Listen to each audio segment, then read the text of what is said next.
What's up, everyone? Welcome to GameFace, episode 379 on Sifted Games at Sifted.net. I'm Shane Satterfield, your host for the next few hours of awesome video game discussion.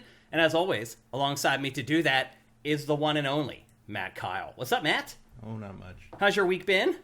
Pretty busy with some pre-production stuff on a new thing, but Working on a new project. Yeah, there's a new short shooting at the end of April. Oh, crap. Wow. When are you going to be able to share more about that? Depends when the director's ready, but it won't be done for a while. We got another one that just finished last week, so you'll hear. Really? About that. When it has to get in some festivals first, but you'll hear about that. Wow. Any hints at all about what any of these are? No. No. Okay. The new one is it's more of a horror. Oh, okay. Are they being produced or directed by anyone I know? The horror is being directed by someone you do know, definitely. Really? Mm-hmm. Maybe I'll guess it off air. Yeah. I think I may have an idea already. I think you know who it might be. That's awesome, man. That's good to hear. You had not mentioned anything like that even off camera that was going on. Well, we were doing it in September. Also, I didn't need to take any time off for it because I had COVID when they shot it. So I didn't do anything on it. That worked out. Yeah. Sure, that's not ideal. You would have preferred to be I would have rather involved. been on set, but it turned out very well. That's awesome. So it's finished. It's finished. It's in the can. It has been approved, color correct, everything's done. Oh, wow. So it's ready to go, posters made, just got to get approved by some festivals. So Damn. That's in process. That's great to hear. Congratulations to our friend Matt Kyle. That's some big news he's dropping here on GameFace. That's a lot of work. And of course, Brian's two are already online for anybody to watch. Oh, yeah. If you dig through my Twitter, you'll find the links. I don't post a lot of Twitter stuff. I reply to a bunch of people like an asshole, but I don't actually post individual Twitter things. Okay. You'll see I've retweeted Brian's posts about where to find those. Okay. Well, what we'll do is when this show is archived on YouTube, we'll be sure to put the direct links in the clip description, right, so the folks on YouTube can give it a watch. Because obviously those shorts made it through all these different film festivals, but a lot of people don't attend those. So I know a lot of people would like to check them out. Oh, no, yeah. No, the thing about not putting it online until you're done at the film festivals is film festivals often will not take a short that's online Publicly because available. they don't think it's a draw. As though anyone's showing up to watch random. It doesn't make a lot of sense, but that's just how it works. Yeah. Okay. Before we get going here, I want to give you guys an update on what's been going on with the hack. And the good news is that there really hasn't been hardly any news. We are right now are on the hook for not that many chargebacks. They are slowly trickling in. Each one of those, as I found out now, is $15, so that could add up very fast. But they're trickling in right now. I'm just keeping my fingers crossed that they're just not going to come flooding in.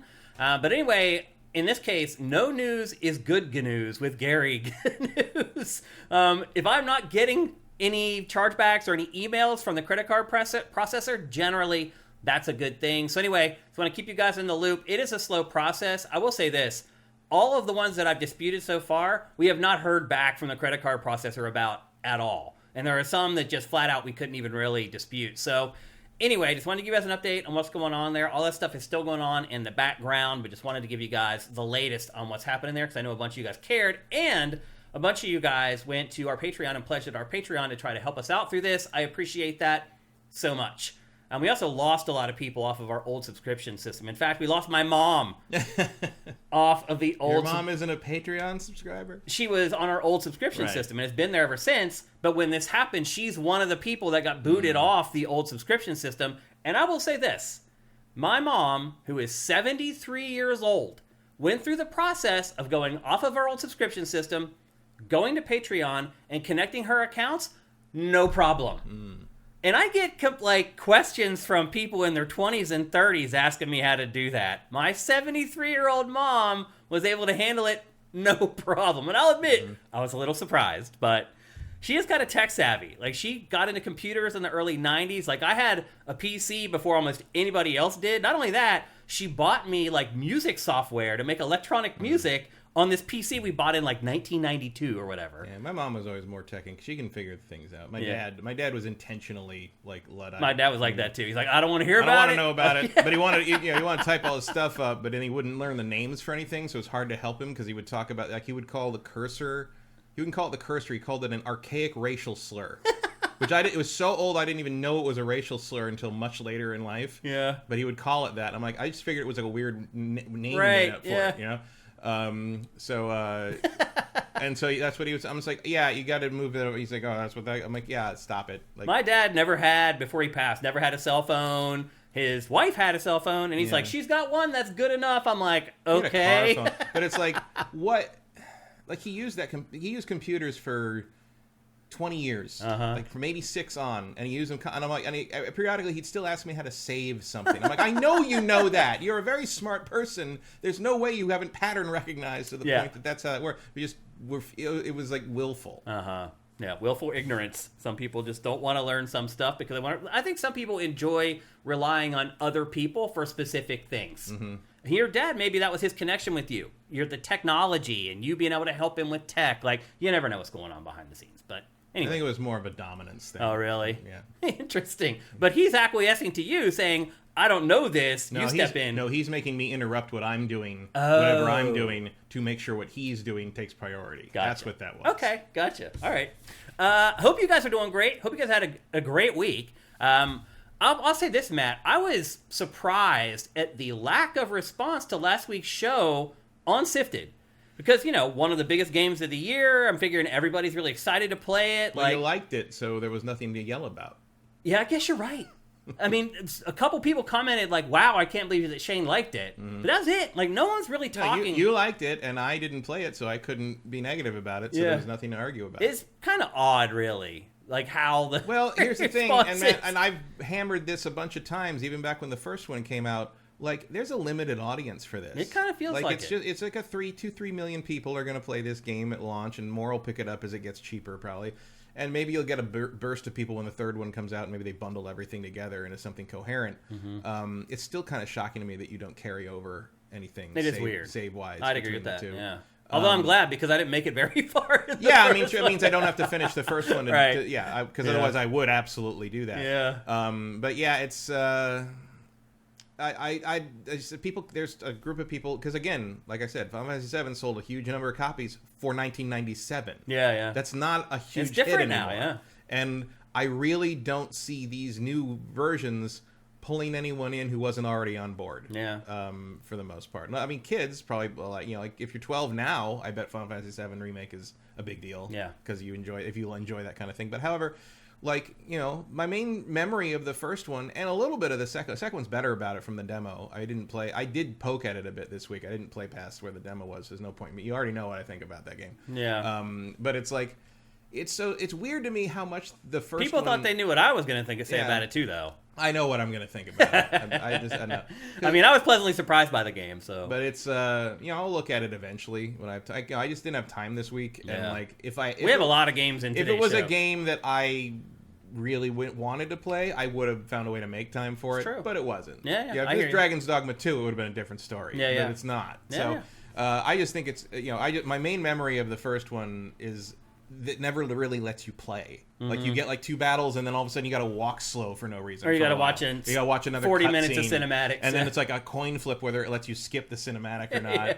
Yeah. And then like I remember once a lot of that stuff's in Rebirth. I was thinking about it because I loaded up looked in my saves, and I'm like, how far did I get in that game? And I couldn't remember exactly how far I got. And then I looked at the save, and it was the train graveyard. And I was like, and I finally remembered exactly why I stopped playing, because I was playing it, and at one point you find the ghost of the kid early on, and like Tifa disappeared, like she was invisible. She was still talking, and everyone was reacting to her. You know, it's a bug, but it turned invisible. And when the fight with the ghost started, the screen went white, and I could still hit things, but I couldn't see anything, and it kept going after I won the fight with not being able to see it, and it stayed white. So I reset the game, and it crashed the game if I tried to load the save. Wow. So and to go back to the previous save was like 3 hours, so I just stopped. I still have problems with my LG CX. If there's a big explosion on screen or like a big white flash on the screen, it shuts off. And it'll start over and reboot, and it takes it's done it since I've owned it. Oh, to be clear, this was the game, not the TV. No, I know. Yeah. And this is just my TV. The HUD was still there. It was just all white. It was a bug. The game was white. So, and then it's like the save was corrupted, and I'm like, I'm not playing 3 more. Nope. I'm not playing through that sewer thing again. I'm Fuck done. that. The sewer section That whole middle is terrible. It's boring. And, That's where I folded too. The wall market section is terrible. It's boring as hell. And they call out that it's boring as hell a couple of times. Yeah. And then the sewer thing is terrible. And then what a bad game. I didn't get too far in it. This one's way better though. I will say that much. I mean, the fact I've seen the open world stuff and like the fact that you turn a Ubisoft tower on to reveal all the things. I'm like, oh yeah, that is a thing I like. Maybe. That's funny. I don't know. I'll get to it, but not. Believe me, Matt, I think in a couple months you're going to have plenty of time to go back and give it I feel like the schedule will work. It'll be a fun thing to talk about in July. Actually, you may be right. Yep. When we have nothing else to do. Yeah. Let's check in with you guys and see how you guys are up, or how you guys are doing this week. Mike's Q says, Matt, I have no time for Final Fantasy VII as I'm trying to finish the Arkham games, and you suck 15 hours of my life with Balatro, and it won't stop anytime soon. That's true. I have a couple people yelling at me about telling them about Balatro. Mike Benson, one of my friends from G4, he's up till 4 a.m. every day playing that game now. Benson's a giant Final Fantasy VII fan. He played the remake like twice or 3 times or something. He hasn't even started Rebirth because he's playing Balatro the whole time. Wow. Game of the Year candidate, people. I'm telling you, made by one guy. Yeah. It's one pretty guy. Amazing. Yeah.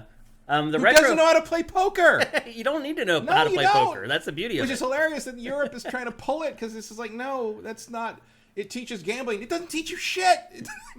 Imagine someone who only knows poker from Balatro going in a casino and thinking, I got this. Nope. This card's glass. Like, who is this guy? The retro modern gamer. Shane, you might want to unplug your TV and leave it off for a minute and see if that might fix it. It doesn't. I've tried everything. The firmware on the TV's been updated like 80 times since I've owned it. If there's something wrong with the initial run of LG CX TVs where the variable refresh rate, the VRR, causes it to shut down. And they've not managed to fix it with firmware. It's also not every unit has the problem. Now, I don't have the first wave, but mine still occasionally will black screen out and pop back up when the Xbox does the checkerboarding. Interesting. Only on the Xbox. The PS5 and the Switch never do it. It's worse on my Xbox Series X. Way worse. It happens way more often on Xbox, but it does still happen on my PlayStation 5. Interesting. Yeah, the only problem I've had with the PS5 is the LAN cable is unplugged. Bullshit. Retro Modern Gamer, thank you for Twitch Prime, man. We really, really appreciate it. It makes a big difference for us, so thank you. Mice Q also says, I watched the show live, so I got all my comments out in the Twitch chat about Final Fantasy VII. Maybe others did too. Tota Mish, thank you for Twitch Prime. That's awesome. As always, guys, if you want us to address your comments, make sure you go at Sifted Games. It makes it much easier for us. David Nordic, thank you for Twitch Prime. Cinetag, Shane, what's that shirt? Looks intriguing. Oh, okay. I'll show you guys what it is. Let me bring it up on camera here. So this shirt is, I'll move over. So it's a spoof on the album cover for New Order's album Technique. Stussy made a t-shirt around it and only made like 5,000 shirts or whatever, and I think that's how they got away with it without getting sued. But Technique is one of my top 2 or 3 New Order albums. It's amazing from beginning to end. I highly recommend it, by the way. Maybe add it to your Spotify list if you're looking for new music. But that's what it is. It's just a spoof off of New Order's Technique album cover.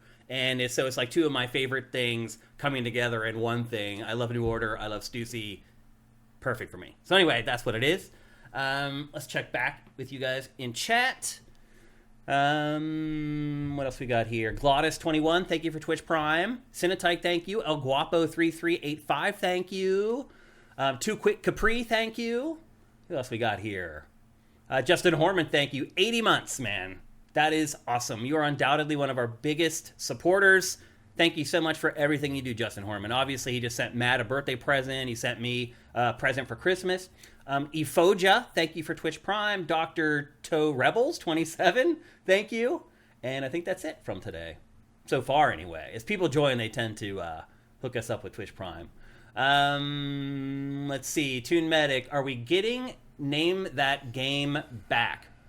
We still do Name That Game, but we're just doing it with audio instead of visuals. I actually kind of like it. Now that I'm starting to figure out how to do it, I think it's going to keep getting better. But yeah, soundwizardry.com. The DJ is awakening. What do you say? The DJ is awakening. It kind of is, actually, yeah. But yeah, so that's what we're doing now. We're doing an audio version of Name That Game instead of using screenshots. Cinetype says, classic reference on the shirt. I get it now. Okay. You're a fan of New Order? I hope so. Everybody should be. I like New Order. Yeah, they're amazing, man. They are really good. I just saw them. I enjoy Division better, but yeah, I flip and flop. It depends on my mood. If I'm in a more serious mood, I like Joy Division. If I'm in a lighter mood, I like New Order, and that's why they're perfect. Like they're just this perfect. Like they complement each other very, very well. I do think Crafty is one of the best songs of its decade. You like Crafty? I do like Crafty. For a lot of New Order fans, that's where fans started thinking that they were jumping the shark. Yeah, I can see that. They got a little more poppy at that point. It is. It doesn't feel like New Order to me, but it does feel like a different music I also like. Yeah, so that's a good point. It's a great song still. I like Crafty, for sure. And I always like the video. It's a fun video. Yep. J-Force Breaker, Evil Dust is the best music piece from New Order. Better than Beach Buggy. What's Beach Buggy? I've never heard of Beach Buggy. Evil Dust is okay. I have dozens of songs I like more than that, though. Cinetype says Kraftwerk is my favorite. Well, if you like Kraftwerk, then you definitely like New Order. Yeah. They go hand in hand. That's for sure. So anyway, I think we're about ready to get on to our housekeeping for this week's episode. I would say it's a pretty beefy housekeeping for this week. But again, as I said, we have 4 games in today's show. They're not gigantic games, so it's not like we're going to spend 40 minutes on each one or anything, but we do have a wide selection of games to talk about today, and I think there's a little something for almost everybody on the rundown. First, though, we're going to get to housekeeping, and the first thing we're going to discuss is that there is a big Xbox partner preview that is going down tomorrow, hot on the heels of the Nintendo partner preview. Do you feel like this might be a response to Nintendo's third-party thing, or do you think this was just already planned? I think that's too soon to get that all together. That's what I figure, too. Yeah. It's probably always planned, and it really this is what's happening with the third-party stuff, with the going to the other platforms was the impromptu thing. Mm-hmm. Because clearly they always meant to announce that at the Nintendo Partner Direct. Yeah, because obviously they knew Nintendo was having a Partner Direct because their games were in the Partner Direct. And somewhere in there they decided the optics would be better if they had something to say about it and then that happened, rather than just being quiet and having that happen in Nintendo's thing, and then everyone's like, what? People would have lost their minds. And I actually kind of would have preferred to see what would have happened if they would have just shadow dropped it in Nintendo's Direct or whatever. No, nothing good. Bro. Yeah. People are crazy. Yeah. Well, this is also a third-party event. Again, it's tomorrow for Xbox. I think they said it's going to be like 20 to 30 minutes long. It's going to have like over a dozen trailers in it. So, sounds pretty robust, particularly when you think that, Nintendo just did one 5-6 days ago, and obviously Xbox isn't going to want to repeat anything that was in that, so could be pretty good. Yeah. And we'll obviously discuss it in next week's GameFace. I just want to give you guys a heads up. And if you use Sifted, obviously we'll have it curated to your Sift. You won't miss it. If you go to Sifted tomorrow, it will be front and center. Everybody better check it out. Yeah, and that way you can just jump past the things you don't care about. Right. That's what I do. A lot of people do. Yeah. I haven't watched Nintendo Direct live in a very long time. Me either. Yeah. I mean, actually, some of the first party ones, I do. First party one I will, but like that third party one, I came back to that the next day. I'm going to wait. Not just going to wait till I can skip. I'm going to wait till you got chapter stops. Yeah, I waited till it was over. Yeah, and then I just started scrubbing through it and be like, okay, I need to curate that trailer and this trailer and that trailer. Don't need to look at that. Don't care about that. Much, yeah. So anyway, hopefully Xbox partner thing tomorrow will be something you're a little more interested in. But it's happening, and it'll be up on your Sifts on Sifted. Next up, we got crazy news from Respawn this week, Matt, because of the EA layoff. So EA's laying off, 5% of its total staff or something like that? And they're like, we're going to focus on our own IP because licensed IP is not the way to go. I'm like, Jedi, Fallen Order, like Respawn's been working on those like constantly. You're about to do a Warhammer 40K crossover with now it's Call of Duty actually. Yeah. Warhammer's crossing over with a lot of stuff though. Putting out the Battlefront thing again. What was the other? There was another. Oh, every single EA Sports game is a licensed thing. Like they're getting away from licensed content, man. Right. I'm like, what IP are you talking about? I don't know. Like what? I mean, it appears to be Star Wars because the big news was that the Mandalorian game that we just talked about from Respawn 2 weeks ago is now canceled. Yeah. We were so excited for that game. And you're working a Black Panther game. Yeah. Iron Man is in development. Like, what are you doing that isn't licensed? What isn't licensed? Yeah. I don't know, man. Like, you're not going to be done with licensed IP for like 4 years at this rate. It's weird. Why would you say that now, publicly? It's so strange. Well, the strangest part was, one, I was bummed to find out that Respawn's Mandalorian game wasn't coming. I was really excited for that once we found out about it. I was less bummed when I found out that it was not open world. Oh, I didn't never heard that. It's just bounty. It was just Bounty Hunter again. Oh, okay. Which I'm less. Still, it probably would have been pretty good. I mean, I wish those people didn't lose their jobs, but like that's not the Mandalorian game I would have been interested in. Yep. So we found out that game was canceled, and then a few days later, we get word that they're working on a new Titanfall game, which. Okay, like we're big fans of Titanfall. Titanfall 2 is amazing, but it's not Titanfall 3. It's going to be some kind of a spinoff or something? I don't know. Who knows? I mean, Apex Legends is technically in the same universe, so it can be anything. I mean, that does lend towards the idea that EA's trying to get away from licensed content. They canceled a Star Wars game in favor of their own IP. Yeah. But, I mean, I don't know if that's a good idea, to be honest. Like... I don't know. I mean, Titanfall 2 is great, but it didn't seem to move the needle very much. Yeah, it didn't but again, if that's what they're talking about, like using their own IP, like, well, that strategy might not last too long. Well, it seems like dumb to me, honestly. Yeah, well, I mean, they're still doing the third one of these. That wasn't canceled. Jedi 3 is still happening. Yeah. Would it be crazy not to? They would be, yeah. So, I don't know. Like, although I can say, Matt, that if EA is also, we'll see how Outlaw sells. Right. Like, if that's a giant hit, like maybe EA changes his mind on the Star Wars stuff. Black Panther feels like a riskier move because Marvel stuff really isn't dependable. Yeah. It really seems... I mean, I wouldn't even say Iron Man is a surefire at this point. It's going to really depend on whether the game's any good. Because like people are more likely to pass on a superhero game, I think, just because they're traditionally so bad. Yeah. We can complain about Suicide Squad versus the Arkham games all we want, but Suicide Squad is really more in line with how superhero games have generally been through history. They've simply been abysmal. Yeah. And going on my retro game kick recently, I was like, oh yeah, these all suck. Like especially going back, like I remember I used to think X-Men Clone Wars on Genesis was real good, and it's not. It is probably the best 16-bit X-Men game, but that is like rating the different punches you've had to the nose. Like it's like that one didn't hurt so much. That was the X-Men Clone Wars of punches to the nose. That's about it. Well, Matt, remember how long we waited for a decent Batman game? Oh, yeah. Remember how terrible the Batman games were for eons? Yeah, I mean, Arkham Asylum was probably the first good Batman game since probably the NES. Unless you liked I never liked the Genesis one based on the movie. Yeah. I mean, that was like... It was passable, which was good. It was built up as like a big deal because it was an import-only thing for a long time. Yeah. It was like, it looked good in screenshots. Like, and you're like, oh my god, I can't believe we don't get to play that. And they came over and like, oh yeah, it's all right. It was a big disappointment when it finally came to the States. But I mean, I think the Sunsoft NES Batman and Return to the Joker was good. Like you're talking about 8-bit. Yeah. Talking about 8-bit era until Arkham Asylum. I mean, let's be honest, Matt. Generally, licensed games in general were stigmatized for 2 decades because you have publishers like THQ that were just barfing out yearly releases for like Rugrats and crap like that. And so, Simpsons is the thing I think of. Is like LJN and the Simpsons. At least they made a decent Simpsons game. Which one? Hit and Run. The open world, I'm talking about GTA. I'm talking about 8-bits. I'm talking about the 80s going and 90s. way back. I mean, because remember that show's been on for 30 some years. Yeah. So like, Bart versus the Space Mutants, Bart's Nightmare, like all, there was a period where like you just didn't touch that stuff. Yep. Or anything based on a movie. Yeah. Anything licensed was trash for forever. So unless it came out independent of the movie, like the Terminator Sega CD game was pretty good, but it came out almost 10 years after Terminator. Or like things like there were movie inspired things that were pretty good.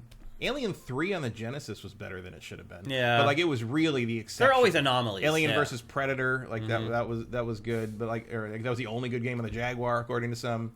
But it was just like you had a licensed game that wasn't terrible. We used to like center a whole episode of X-Play around that. Oh, yeah? It was like, oh my god, this game doesn't suck. I remember Adam got the copy of Arkham Asylum, the review copy of Arkham Asylum, and came back the next day, and because the last Batman game we done was Dark Tomorrow, which is one of the worst things ever made. Like really one of the worst games I've ever played. And I came back, I'm like, how bad is it? He's like, it's great.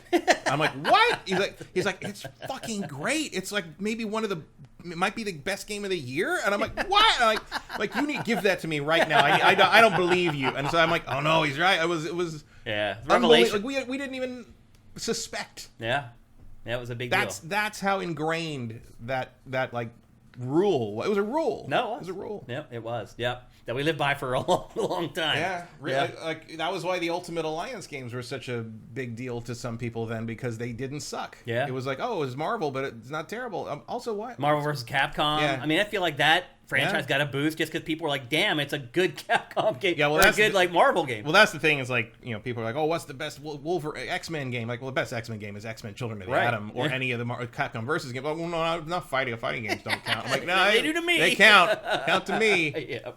So anyway, you may be happy about this. You may want to see another Titanfall over a Mandalorian. What about you, Matt? Which would you prefer? That's a tough call. I would rather see another Titanfall over that Mandalorian. Okay. Because the Mandalorian game I want is basically an open world, go to a bunch of different planets at will and, you know, chase bounties, and then like a story unfolds along the way. Sounds like they were going to use the Jedi engine for the game. It sounds much more like it was going to be like that. And that's fine, but like one of the real appeals of the Jedi games is that you're a Jedi. Yeah. Like the things you unlock are like force powers and saber combat stuff, and those fights are interesting. I don't think... To me, like Mandalorian, you can do a lot of traversal, I guess, with the jetpack and rope things and what. I mean, it's there. I see what you're, but it's not nearly as interesting as what I'm already doing. So, like, I would need it to be changed up. And maybe you don't want to do an open world Mandalorian when you're doing it right now, because that would be a little too similar to what Outlaws is doing. Yeah. But I would like a Mandalorian bounty hunting game that's like Outlaws. Okay. That's more. When I see Outlaws, that's what I have in my head as the Mandalorian game. I'm 50-50. I'll take a new Titanfall. I'll take the Mando game. Either one I'd be happy with. I just don't care about Mandalorian stuff as much. I mean, I care about the Mandalorian, like the show and the character and the characters in that show. For me, Star Wars is Jedi. I like Jedi stuff, and I like space fighters, like space combat stuff. Yeah. The underworld, like bounty hunter smuggler stuff is the least interesting part of Star Wars to me, which is one reason I'm actually a little shocked at how interested I am in Outlaws. Because that's kind of the vibe. Because it is the vibe, but it also is finally letting me do something I've wanted to do in Star Wars forever, which is just go around the galaxy. Just go where the hell you want. Yeah. So okay. I will make exceptions if you let me go choose what planet to go to. I mean, I like that the Jedi games let you do that too. They do. But the Outlaws obwisely is a lot more freedom thing. Yeah, for sure. So there you go. That's the latest on what's happening at Respawn and EA with the Star Wars license. Next up, we don't talk a ton about emulation here on GameFace. I'll just be honest with you. I feel uncomfortable talking about it because I don't want you guys to pirate. Look, you can do whatever the hell you want. We can't control you guys, but I don't like to encourage piracy. I think emulation is fine of retro stuff. Because in a lot of ways, that's the only reason we have some of those games still. You're right. But in terms of like something like this is a modern living system. Like, that's different to me. Yeah, so there was a Switch emulator called Yuzu. And the crazy part to me, Matt, was how long it operated before Nintendo stepped in and did anything. Well, because they weren't doing it. They weren't doing what they were doing until they stepped. Because it was the paywall that did it. Oh, had they just instituted the paywall? They had put a Patreon thing up for like extra feature or something. Oh, I thought that had always been. No, they only went after them when they started trying to make money on it. Interesting. So here's the thing about emulation. Because emulation's not illegal, right? It's the ROMs that's illegal, and it's super hard to prove that someone didn't dump that ROM from an actual cartridge they own or used to own, which is or whatever. Okay. Yeah, it's okay to back up your own. It's just not worth the legal legwork you have to do to prove that. But like this, profiting off of an emulator of a living Nintendo system. You're asking for stupid, man. I mean, all the other people. I mean, this was like apparently like one dude on the team who, like, leader or something. I don't know who he was, but like other people who worked on this emulator have been like, we told him like that was a bad idea, but that was what happened. Well, they're probably looking at it like, we've done all this work. We haven't made a penny off of it. Yeah. Like, what are we doing? But that's the why you can't make a penny off of it. So basically what happened Anyone would, like, you go try to charge for your fucking Saturn emulator, Sega's going to come after you. Like, that's just how it is. Well, what Nintendo said was that it was over 1 million downloads of The Legend of Zelda, Tears of the Kingdom. That is what Nintendo claims, is what triggered Nintendo to go after the emulator. So you do the math there, very simple math. That's like $70 million just, and they said that was their conservative estimate of how many times Tears of the Kingdom was pirated, basically, using that emulator. And so Nintendo claims that that's the reason why. I agree with you. I think you're right. It's like, okay, you're going to try to make money now off of this emulator. And Nolan Bozozone says they apparently settled to avoid discovery because they were collecting user data and selling it. Oh. Well, so ultimately what happened was, as we just said, this emulator was basically on the hook for at least $70 million in lost revenue. Nintendo settled out of court with them for $2.4 million, which seems like a lot, and it is, but it could have been way worse. So much worse. I'm sure it's more valuable to Nintendo to have this little example out there. Well, I mean, the thing is like the emulator's not going away. But it's like 2.4 million, and your head on the fucking wall outside the castle Nintendo, outside of Peach's castle, to show you what happens if you try to make money off of emulation of Nintendo hardware. And my guess is, they never pay that 2.4 million. They're going to be indebted to Nintendo probably for the rest of their lives. Yeah. They were making what, $20,000 a month on their Patreon? Something like that. I don't know what the number was. That's what it looked like. Mm-hmm. And I thought it had been up for a long time, but you're saying not very long. So they don't have that. What I read said that it had been a fairly, probably not. Recent legally, like maybe it was like a year or so. Oh, okay, I don't. Gotcha. It takes a while for these things to grind. Well, even at a year, you only got what, 200, 300K there. Well, because the damages are the theoretical lost sales of Zelda. So my point is that there's no way they're ever going to be able to pay this. No. Unless they're independently wealthy, and then Nintendo can just go in and garnish their in that case, accounts. why are you charging why are you wasting your life doing this stuff? That? Yeah. So, and look, I do understand there's both sides of the argument. A lot of people will say, like you said, well, an emulator isn't illegal, but come on, guys. Like, an emulator only works with things generally that are illegal. You can say, I backed up my ROMs and I ripped my GameCube discs and like whatever, but it's come also, on. But it's also like the money's made on those things. Yeah, that's why I don't care about any of that, because like with really old games, I don't care. If someone wants to play, like, I don't know, name something on the GameCube that doesn't Wave Race Blue Storm. Yeah, let's play Wave Race Blue Storm. Can you buy that on a current system? No, you can't. No, they haven't even mentioned Wave Race. It doesn't even exist. And if you go buy a copy of it, you're not giving any money to Nintendo. Yeah. Like, you're probably paying an inflated bullshit secondary market price to some basically like a retro scalper. Yeah, probably. So I don't really care if you decide to use a ROM. Yeah, the old stuff doesn't bother me that much. If the money's made, it's pretty much they're not making game. another penny off Wave Race Blue Storm. I mean, they could if they fucking put it on the thing. I mean, if they put it on Nintendo Switch, give me a Wave Race collection, I'll buy that. I mean, I pay money for I would retro be very happy to see a new Wave Race. I will. I have 5 copies of this 6, if you count the Sega CD version. I have 6 copies of Revenge of Shinobi from the Genesis. Yeah, I would buy a Shinobi collection. Yeah, I have every Shinobi game multiple times in cartridge and CD form. I would still pay for a modern collection of those games, but Sega won't give it to me. Yeah. If you build it, they will come, is sort of my feeling on the retro thing. Especially if you add little, like the Sega Classics thing that they say, that thing where we go in the bedroom and you pick the cartridges out and stuff. I'll buy those every fucking time. Those are great. I love that. I love to support it. I love to reward the companies for remembering that they have this huge back catalog. EA, looking at you. You want to make some IP money? Put a fucking Wing Commander collection out. How about that? I mean, EA sits on more IP than anyone. Yeah. I mean, I know you can buy it on GOG and all, but like, why don't you just revamp those things or something? Like, do something with it. Makes sense. A modern Starflight would kill. Like, look what happened with Starfield. No, you're right. Like, if you made a Starflight that kind of did all that, but like with a game in it, I wasn't entertained. I was entertained by Starfield, but I totally understand why people weren't. Yeah. If you did that with like a much more robust economic simulator in it, like Starfield used to have at the time, like you could, or Starflight, like you could have a really interesting thing on your hands there. Yeah. But they just won't take that risk. Yep. So there's a lot that goes But into this, like an emulator of an existing system that you can go buy at Best Buy right now, that's ridiculous. I mean, as a tech experiment, sure, like that's okay, like do that. But like you're riding the ragged edge of disaster if you're playing with, especially with Nintendo. Yeah, Nintendo's not going to let. Yeah, I mean, I have very little sympathy for the people who are using this emulator.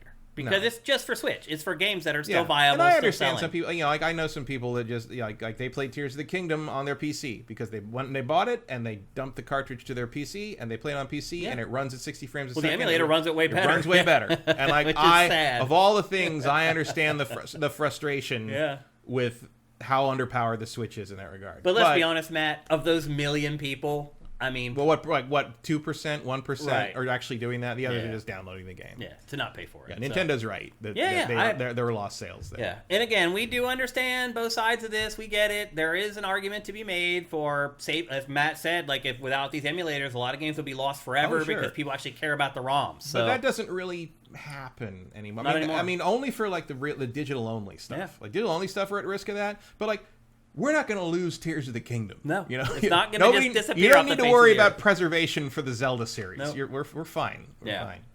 Yep. So anyway, that's the latest on the Switch emulator. There's like other ones though. That's the thing. Like, Yeah, there's this is multiple gone, ones, but but there's this- like 3 other Switch Yeah, emulators. but this is I mean, Dolphin is in there too. But like, this is the one that was trying to charge people. That's all it is. That's what it is. Yeah. That's all it is. Yep. Next up in housekeeping, we learned. I don't know if I learned that this week. I think I figured it out over the last holiday season. But a Norwegian research firm did a study on young players, young gamers, and their social outlets and how they interact with other kids their age. Young males. Yeah, basically. And what they found out. That's a marketing in joke from the Tech TV era. Yeah. Because every time we were told to do anything targeting anything, marketing would just tell us like young males. You want to be plugged into the young male psyche, and like so when we want to be edgy and you wanted to be rock, and you want to rock, and so every time we'd put in like the stupid heavy metal butt rock guitar stuff, like you and Jason Chung and me would just be like young males, Hitting that target demo. So anyway, this Norwegian research firm has discovered that basically kids are now being bullied for their virtual existence. So if you're someone who plays Fortnite and you go to class or go to school every day and you go and see your friends and then you go home at night, you play Fortnite with them, and your Fortnite character doesn't have like all the latest cosmetics and all the hot accessories, they consider you poor and will bully you for being poor. Well, they used to do it with real clothes. Right. And they do it with virtual Matt, clothes. how hard is it for kids now? It was hard enough back then. Like, I remember, like, kids were just ruthless. Oh, like, if you didn't have the right British Knights or yeah, whatever the right the hell was hot, shoes or the right sweater or Yeah. whatever the hot thing was, like, you were looked down on. You're poor or whatever. People would bully you. They'd make fun of you. Now, if you're a kid, I didn't have that problem because I didn't understand any of that. Oh. So like I didn't know anything about clothes trends or anything, and so Uh-huh. people would be like, "Oh, you don't have that." I'm like, "I don't even know what that is." Yeah. They're like, you don't know what that is. You're poor. I'm like, "No, I No. just don't care. I don't know what that is." Fashion And I ain't wasn't my any thing. fun to bully. That was the problem. Is I wasn't fun to bully because you didn't get mad about I it. was just like, I don't understand what you're saying. Yeah. I didn't That's get a it. great way to diffuse And I it. wasn't like intentionally trying to like, I'm Right. gonna screw these Just bullies. being Like, I honest. was like, I don't understand. I really don't Am know. I supposed to be upset by that? I don't get it. Well, Let me put it this way: if I was a kid now, they'd have been testing me for a lot more than just my IQ. Yep. Well, so here's the thing. Imagine being a kid now, Matt, where you not only have to worry about your physical presence at school, but now you have to worry about your digital presence. As I understand it, you have to worry much more about your digital presence, like Which is physical, insane. like in real world clothing style is not nearly as strict as it used to be, which is Yeah. one reason there's no look Right. for the decades. Like Yeah. well, everything from like 2004 kind of like could be now because Yeah. like that whole style thing is gone. style has both flattened and become like whatever you want to do it. Yeah. And so, but in Fortnite, apparently the rules are stricter. Yeah. But I mean, this is also a natural evolution. I mean, 10 years ago, like there was studies that were like kids who don't play video games were getting bullied for not playing video because they were kind of culturally illiterate to the other kids. That was not even that long ago. Yeah. That's And still kind of happening, actually. It still happens a bit. I mean, this Yeah. is part of it. I think this is an It is evolution part of of it, that. yeah. It's just, there is an amusement to that where it's like, in our day, you got bullied for playing. Well, I didn't, but you get bullied for playing. Could get bullied for playing video games. Now you get bullied for not playing video them. games. It's bizarre. I kind of picked up on this over the holiday season because if you give your kids or your nieces and nephews like I do, like V-Bucks cards, Right. you can spend $200 on something for them, but if you give them a $20 V-Bucks card, the V-Bucks card is what makes them dance across the living room. Because it's social capital. Yes.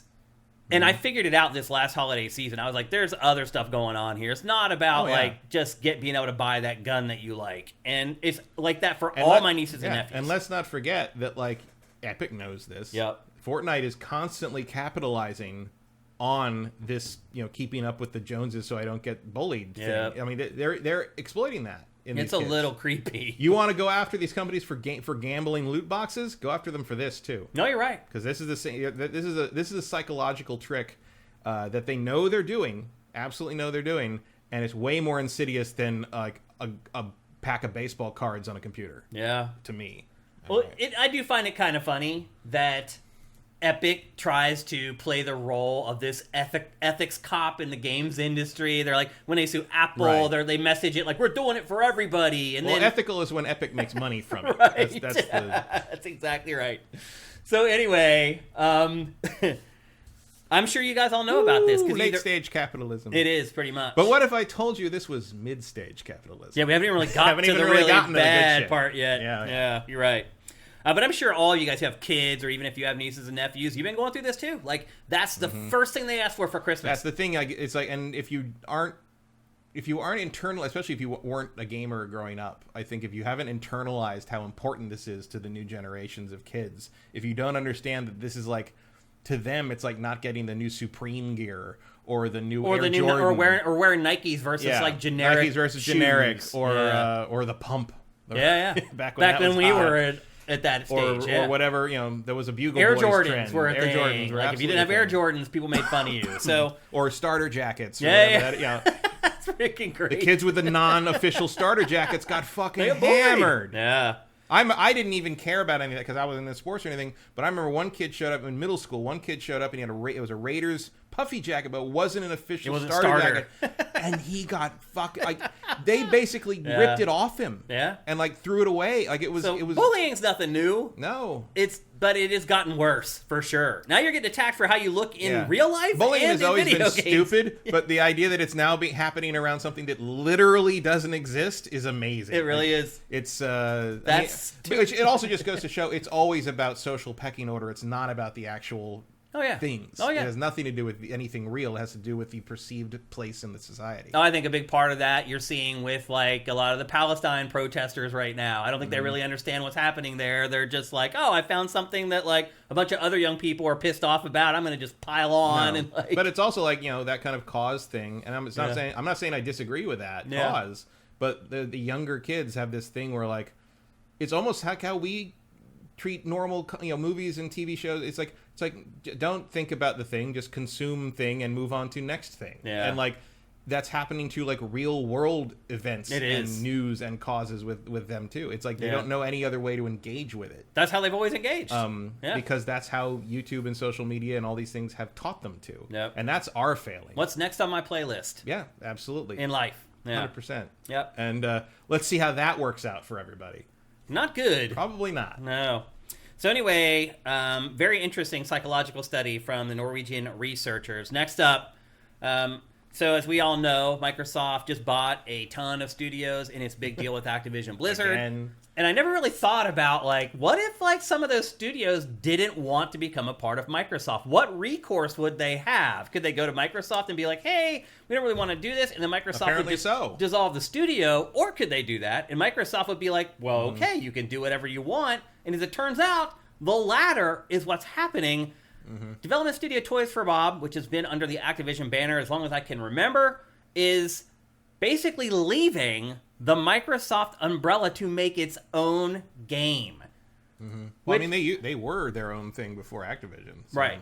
These are the people that made Star Control. They've been around for 30 years. A long time. This is actually really good news. They've been a support studio at Activision for a long time. They would pitch in on a bunch of stuff. Tony Hawk's Pro Skater, they pitched in on Guitar Hero. They really had their kind of moment in the sun when they came up with Skylanders. Yep. And then they moved on to the Crash remakes. Yep. So Crash Team Rumble, you're seeing right now, this will be the last Toys for Bob game under the Activision / Microsoft banner. And I'm kind of okay with that. I'm totally okay with it because they made this game because they were under the Microsoft Activision Blizzard banner. This game is less than a year old. It's a game as a service, and it's shutting down in 8 months.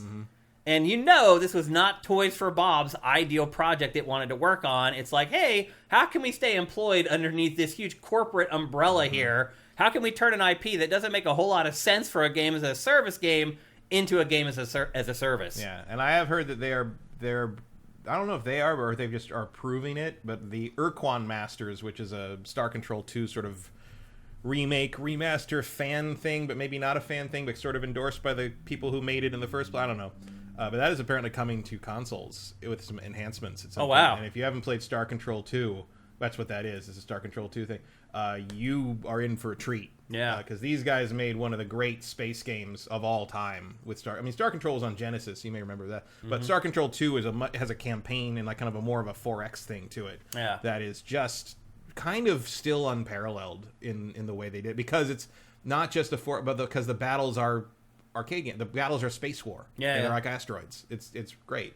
The crazy thing about Toys for Bob is that you have no way of knowing what they're actually going to make. No, because they've made so many different anything. things. Like their original IP could be literally anything. Yeah. And then it's kind of funny. I wouldn't be surprised, and they've kind of hinted at this, that if they make this game and it's good enough, that it might be still an Xbox exclusive that Microsoft signs. Yeah, they're keeping a good relationship with Microsoft. It's kind of crazy, so actually. It's like the best possible outcome. Yeah. For them. Like, not only do you get to be yourself again and on your own and make your own decisions, but you might have a guaranteed publisher in the end. Yeah, I was really impressed with this from Microsoft. Yeah. Amidst all the insanity of the last 2 years, it's good to see that they've come out the other side with their scruples intact, and that they're still willing to work with some of the studios under their umbrella if they want to try something different. So, and then there's other. I mean, there's what is it? Gearbox looks like it might pull away from Embracer. it looks like it's going to be sold back to someone else, or maybe they even purchased themselves. I don't know. Randy seemed to indicate in this company meeting that he said we're saying there were three options. There was either they sell out, they either collapse and get liquidated under Embracer, they sell out to another party, or they raise capital and buy themselves back from Embracer. And something he said in some all-company meeting implies the second one. Is that they found someone to buy them out from Embracer. 1.2 or 1.4 billion? I don't know what the price that they paid for, I think, for Gearbox? Something like that, yeah. Which seems insane. I imagine they're going to take less than that. Yeah, at I this bet point. that they do. Just to get out of the Embracer madness. But also, I mean, I'm sure somebody wants to own the company that is the Borderlands people. Yeah. I mean, I don't think they own that IP anymore. I think 2K owns it. Yeah. So maybe 2K buys them back. Maybe. That's possible. But anyway. If that movie hits, it would be. There are worse things than having the original people who made the game around to make another one for you to capitalize. It's true.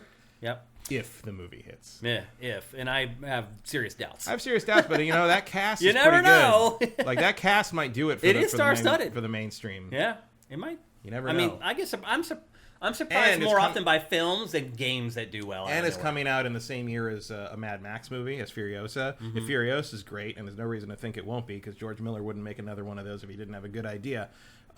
There could be a hunger for sort of the post-apocalyptic thing. Right on those coattails. Exactly. Yeah. Exactly. So that could, the Borderlands movie might be coming out at exactly the right time. It might be the anti-Dungeons and Dragons. Well, which came out at the worst. The worst, which is horrible because that movie's great. I heard it's really good. Dungeons and Dragons movie's great. It's exactly what a Dungeons and Dragons movie should be. I'm gonna check it out. It's a lot of fun. And I hope they make And how appropriate that we got what a Dungeons & Dragons video game should be around the same time frame. That's true. It's pretty awesome. And I'll bet you, next, if they make another one, you'll see those characters in... They should do a DLC where those characters show up. Yeah. They probably will. Just to have fun. Yeah, why not? Next story in today's housekeeping is, I don't know, maybe bad news depending on your perspective, but Neil Druckmann, who's basically the head of Naughty Dog at this point... basically came out and said he doesn't know how many more big games he has left in him. Matt, This is funny because he's only directed one game. I know. I mean, what is your takeaway from this? I think the takeaway is, he just doesn't want to make games anymore. No, who would? After you've made a TV show and how much easier it is. It's just done now. Yeah. You don't have to patch the episode. It's over. Yeah. That's the thing about film and TV is, you work really hard at making this thing, and then it's done. Yeah. And you can go do something else. Yeah. And sometimes, movies obviously take a couple of years, but TV's pretty fast. Yeah. And so I can absolutely see, I've always believed that he wanted to be more of a filmmaker, TV person. He's like the American Kojima in a lot of ways, sure. I feel like. Sure, except he's going to actually get to do it. Right. And he's actually pretty good at it. He's actually pretty good at it. Yeah, he is. That's the big difference, really. Nobody watches The Last of Us, and it's like, what?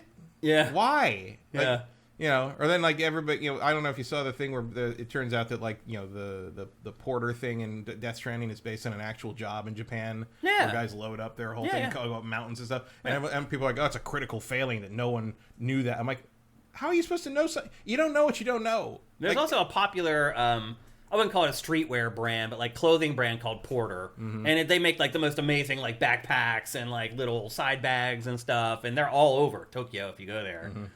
So yeah, Porter is like a thing in Japan, whereas here people are like, what the hell? Yeah. Cultural differences. And again, it doesn't mean you got to make the whole game out of it. Right. I'm just saying.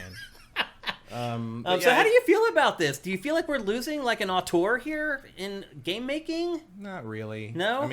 I think he does good stories. Obviously, I like The Last of Us 1 and 2, but that's all we know about him. Uncharted 4's story sucks. Yeah. I hate Sam Drake, as everyone knows.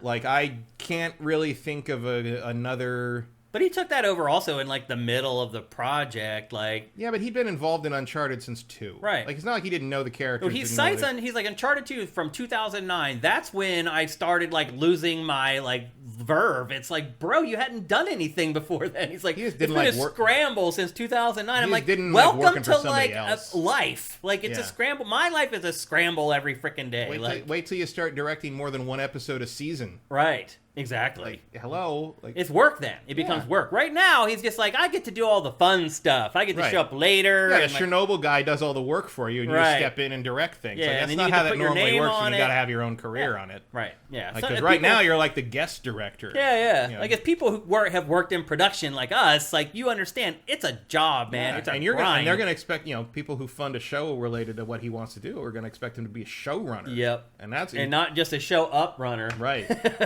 Where he just shows up once every 3 months and is like, hey.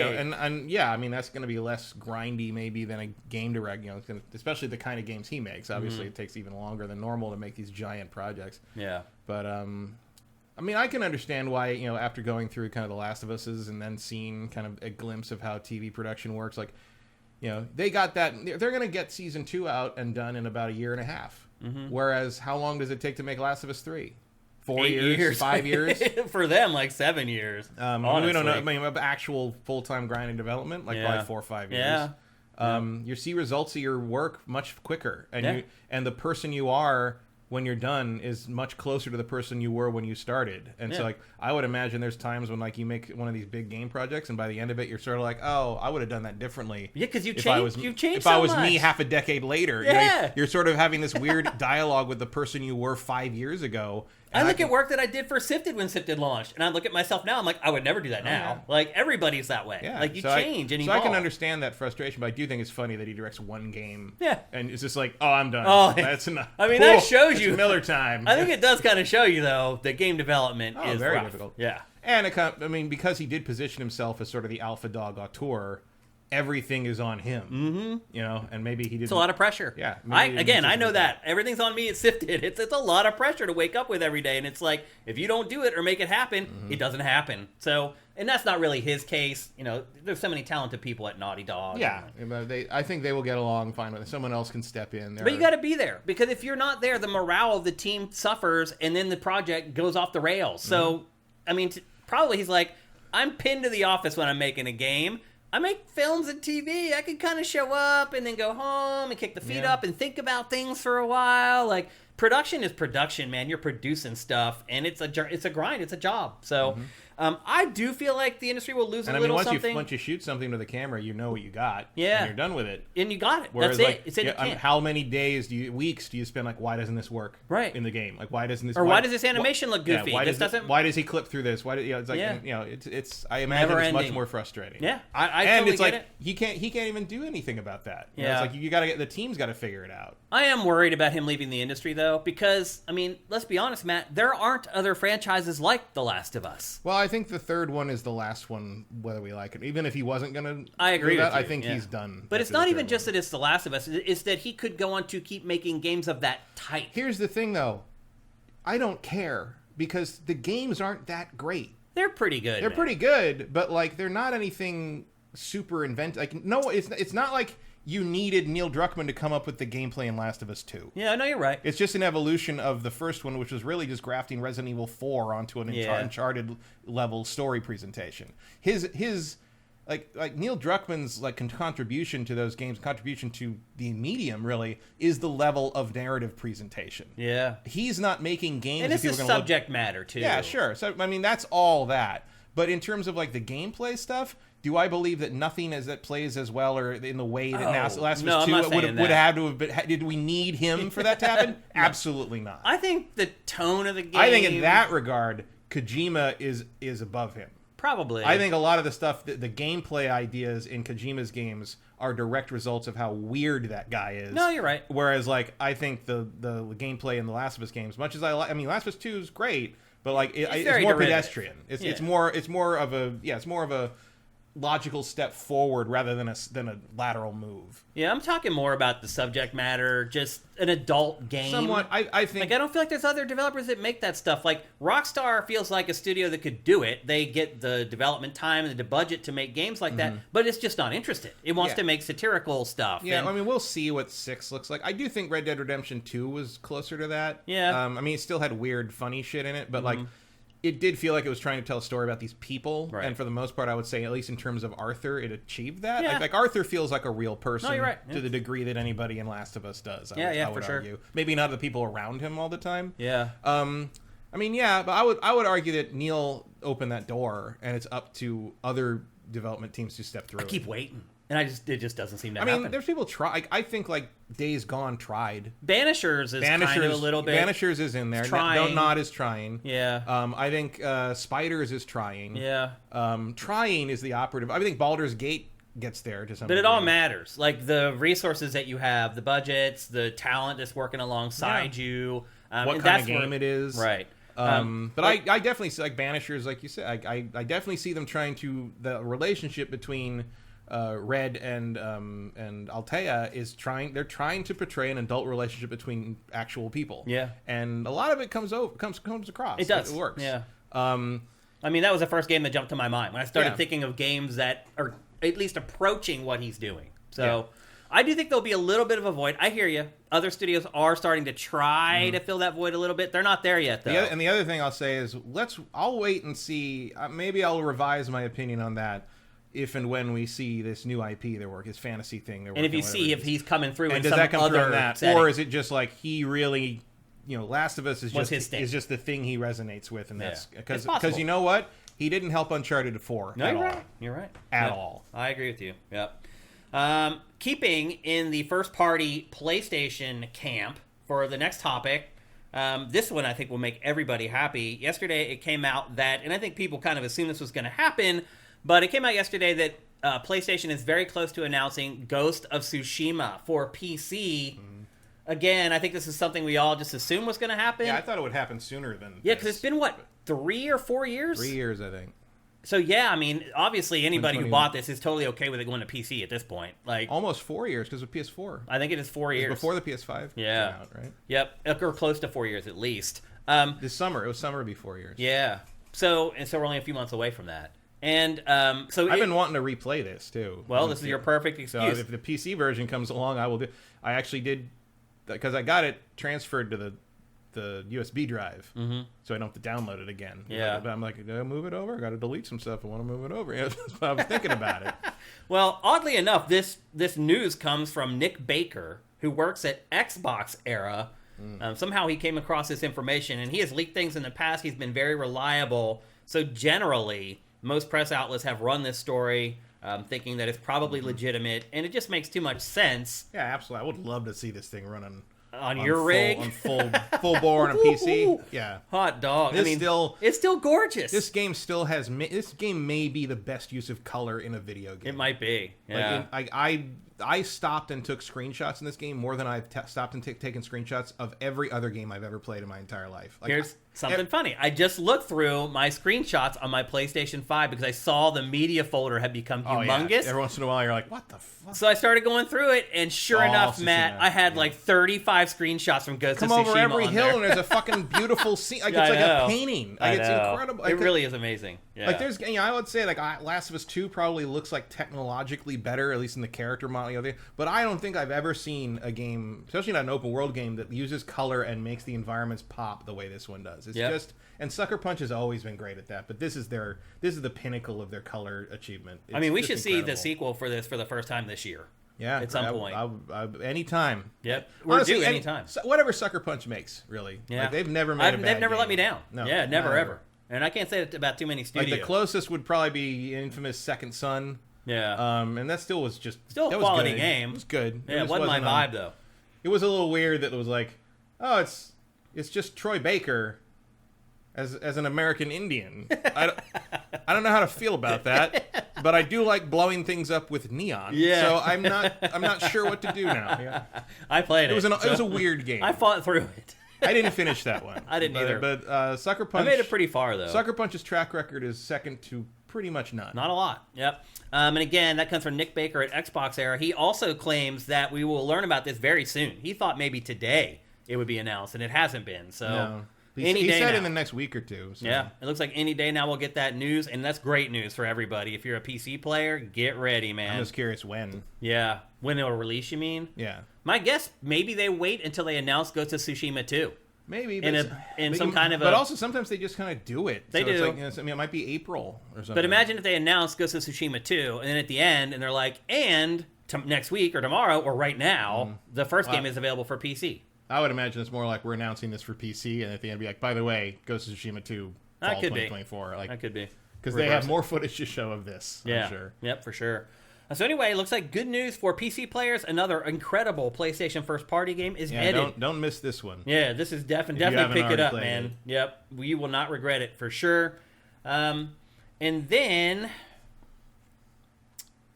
our final piece of housekeeping for episode 379 is a game that or a franchise that we never cover here on GameFace, and typically because, one, we're not huge wrestling fans, and two, the franchise has been in the toilet for the better part of the last half-decade, and that is WWE 2K. WWE 2K24, I believe, comes out today, and the reviews for it so far have been, incredible. So, you guys may not remember, but last year was a mess. Well, 2K handed it over to Visual Concepts for the first time last year, and it was a bit of a mess. But if you really dug in, the fans generally were like, okay, the gameplay is better, but it didn't have enough modes and all the stuff that wrestling fans wanted. Well, this year, they've polished up some of the gameplay and made it better, but now all the modes are in there. Not only are they in there, they're really good. Or is this last year? I think this is 2K23, actually. Because here's the other thing about this franchise. Almost any time we run footage of this, we get a copyright strike.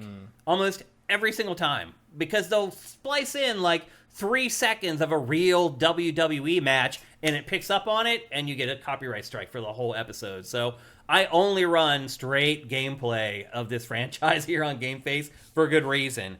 Matt, do you think you might be interested in giving it another go? No. No? No, I don't. I was into wrestling in the late '90s. I don't know who any of these people are. Well, this in particular, a big part of it is going back to WrestleMania. So there's Hulk in there. Really? I'm out of. It was a time and not a. It's like I wouldn't probably pick up I'm trying to think of something I liked in the '90s that I wouldn't bother with today that I don't continue to bother with. It was of the time, and it's over, and it'd be like picking up a Naruto game now or something. It's like I don't know anything about what that is now. Yeah, it's just moved on, or it's not important to me, and even if it's better, it's not going to be good. I'm a little surprised though, because you love fighting games, and these really are fighting games, but they're bad fighting games. These are fighting games in the way that I don't know. They're their own beast, for sure. There's too much randomness in it. There's no, it's like, oh, there's a reversal. You never know why you win half the time. It's not skill-based enough. No. Yeah. There's a lot of variables that come into play.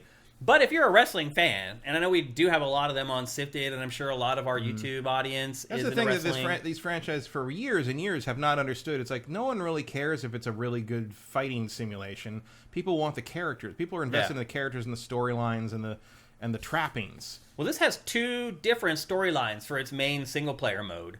And then it has, I said, it's called, something of the Ancients or something like that, where they go back through all the history of Resident Evil, of WrestleMania.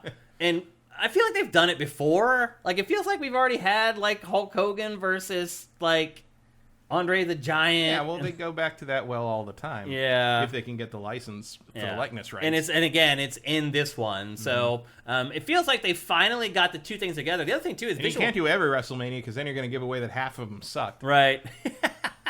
Well, the other thing, too, is Visual Concepts. You guys may not be familiar with Visual Concepts. Matt and I know them very well. And once upon a time, they were legendary developers. They were the ones that created all the 2K sports games for Dreamcast. And they were a Sega in-house development studio. The last real next-gen pop, to me, was NFL 2K on the Dreamcast. Yeah, how sad is that? Like, that's the last time I looked at a launch game for a new system. I was like, oh, my God. Oh, me too. As a football fan, I was like blown away. And I'd owned the Dreamcast for like 9 months at that point. I was already playing Sonic Adventure and this thing. And like that, I saw that at like on the demo at the GameStop, and I was like, "Oh my God, I'd never seen anything look like that." Well, I've told this story before on GameFace, but like 60 frames per second. It was I had got home from school, and one of my buddies came over, and we were sitting on the couch playing NFL 2K1, and my girlfriend walks in, my wife now, and it was like a Tuesday, and she's like, "Why is there a football game on Tuesday?"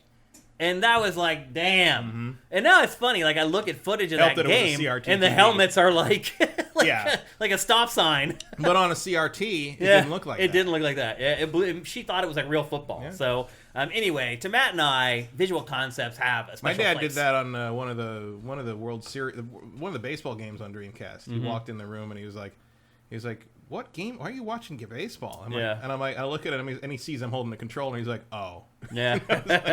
Yep. But he would get into that because I'd play it, and he usually because he would sit and use the computer next to the TV, so I'd have to turn the volume down, especially when I was playing something.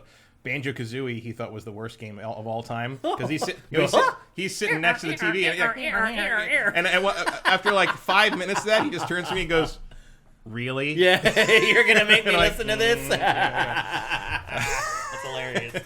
I remember all the sounds. But he would comment on the baseball game commentary because he was a baseball fanatic. Backwards and forwards, played it. He was scouted by the Mariners, like he knew baseball. Yeah. And periodically he'd be like, "That wouldn't happen." Yeah. And he's like, "Did you just throw a guy out at first from left field?" No, that's not a thing. That's funny.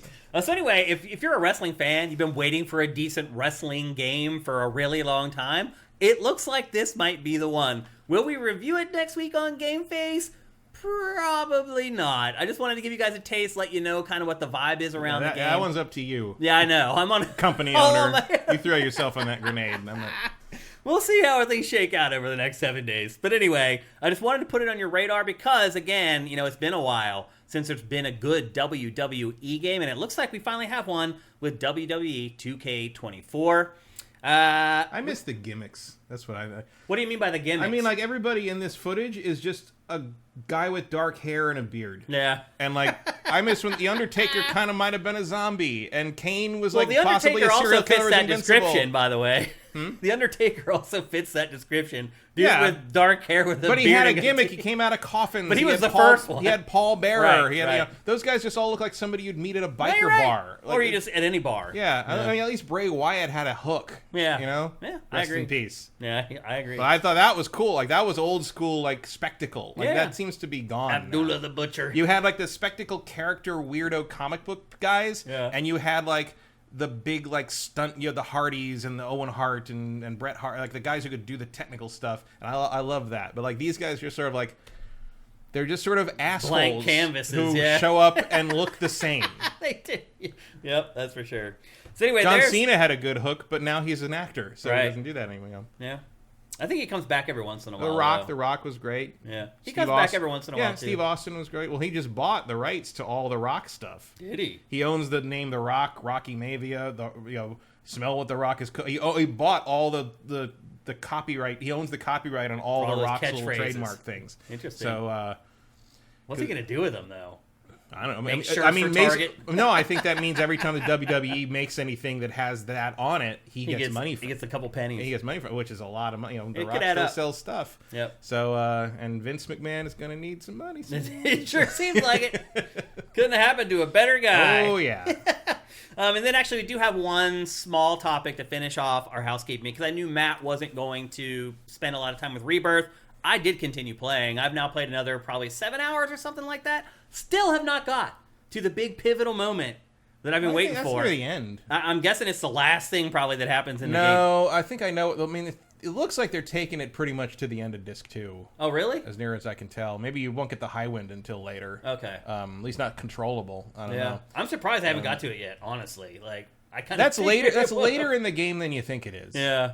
But I've continued to play it. I've now put another 7 hours on the clock in this game. Sam, no. And I'm still loving it. And again, the variety of this game, like, it just keeps popping up. Like, now I'm to the point where I'm in, like, the professional, like, chocobo races where it's straight up Mario Kart with, like, a really good, like, drifting mechanic and things. Like, it just, the new stuff just keeps, even 40-some hours into this game, I keep getting exposed to new concepts. Again, I will say, though, I still feel like they make you play Queen's Blood too much in this. There was one section pretty late in the game that I recently played through where you go to this, like, this village or whatever, and they're like, you need to do a bunch of stuff to have enough food to feed the chocobo so that you can then enter the chocobo in the real chocobo races. And so I went around the hamlet, and it looked like there were only 3 options, and you needed 3 pieces of food to feed the chocobo. And so I thought that I had to, like, win 3 matches of that game against opponents who were, like, highly ranked. It drove me up the wall because there's so much luck involved. It's a card game. So if the right card doesn't turn up, you lose. And it kept happening over and over where there was that one pivotal moment where the next card would determine who would win or lose, and I would never get the card that I needed. And they would win. Like a good card game, you can mitigate that. In this one, you cannot. This does not. Square doesn't usually do games like that. Yeah, and so that takes a lot of time and balancing. I played that card game for like almost 2 hours, Matt, to beat those 3 opponents, and then it finished, and I realized that over on the edge of the hamlet there was another activity that I could have done that took me 10 seconds to get a bundle of food for the chocobo. So if you get to that point in the game, don't be fooled like I was, thinking you have to beat those 3 opponents at Queen's Blood. There's other activities you can do that are much easier that'll get you the same food bundle. But anyway, otherwise, I've been playing the living crap out of this thing. Like, it was hard for me to pull myself away from it to play other games for the show this week, honestly. The combat has continued to get better. I've continued to learn more about it. As time has gone on, I've started to learn how to anticipate when a lot of the stuff comes online. Before, I was just constantly checking the menus to see if, like, my synergy was going to work, or if my limit was ready, or if my summons was ready. Now I've participated in the combat enough that I kind of inherently know, okay, I'm probably ready for this, and I check it, sure enough, there it is. I've also learned how to better manipulate the combat so that I'm filling up my ATB gauges more quickly. I don't find myself without the ability to use items or cast spells or use an ability like I was for the first 20-some hours I played the game. I'll say this, the skill trees that you're seeing right now, they do kind of run out of steam pretty quickly. Like, eventually, there's nothing new. They're just like, add another 5% onto this, add another 200 hit points on your hit point total. It did kind of run out of steam pretty quickly. Yeah, there's one of the things about certainly the first one that kind of annoyed me was, like, the upgrades felt so incremental, and, like, that was kind of mitigated in the original by how much you could fuck with the materia system and, like, put the right things together, and all of a sudden it's like, whoa, look at that jump. Yeah. And it just doesn't, they kind of nerfed the materia. So they did that? You can't really exploit it the same way, which I understand. You don't want it to be a walkover. Yeah. But, like, that was kind of part of the fun. Yeah. That was also part of the problem I had with the first one was, like, looking at how, you start with, like, sort of like 2 materia slots or whatever, and you're like, oh, well, by the end of the game, you have, like, 10, and you have all, you can do anything you want. Like, everybody's, like, super powered, but you knew you weren't going to get to do that in that game, because you weren't going to, you're still not going to, because you're not, they limited you to 50, and I don't know what the level cap is on this one. Yep. Maybe 100, maybe they take it to 150 next game. Yeah.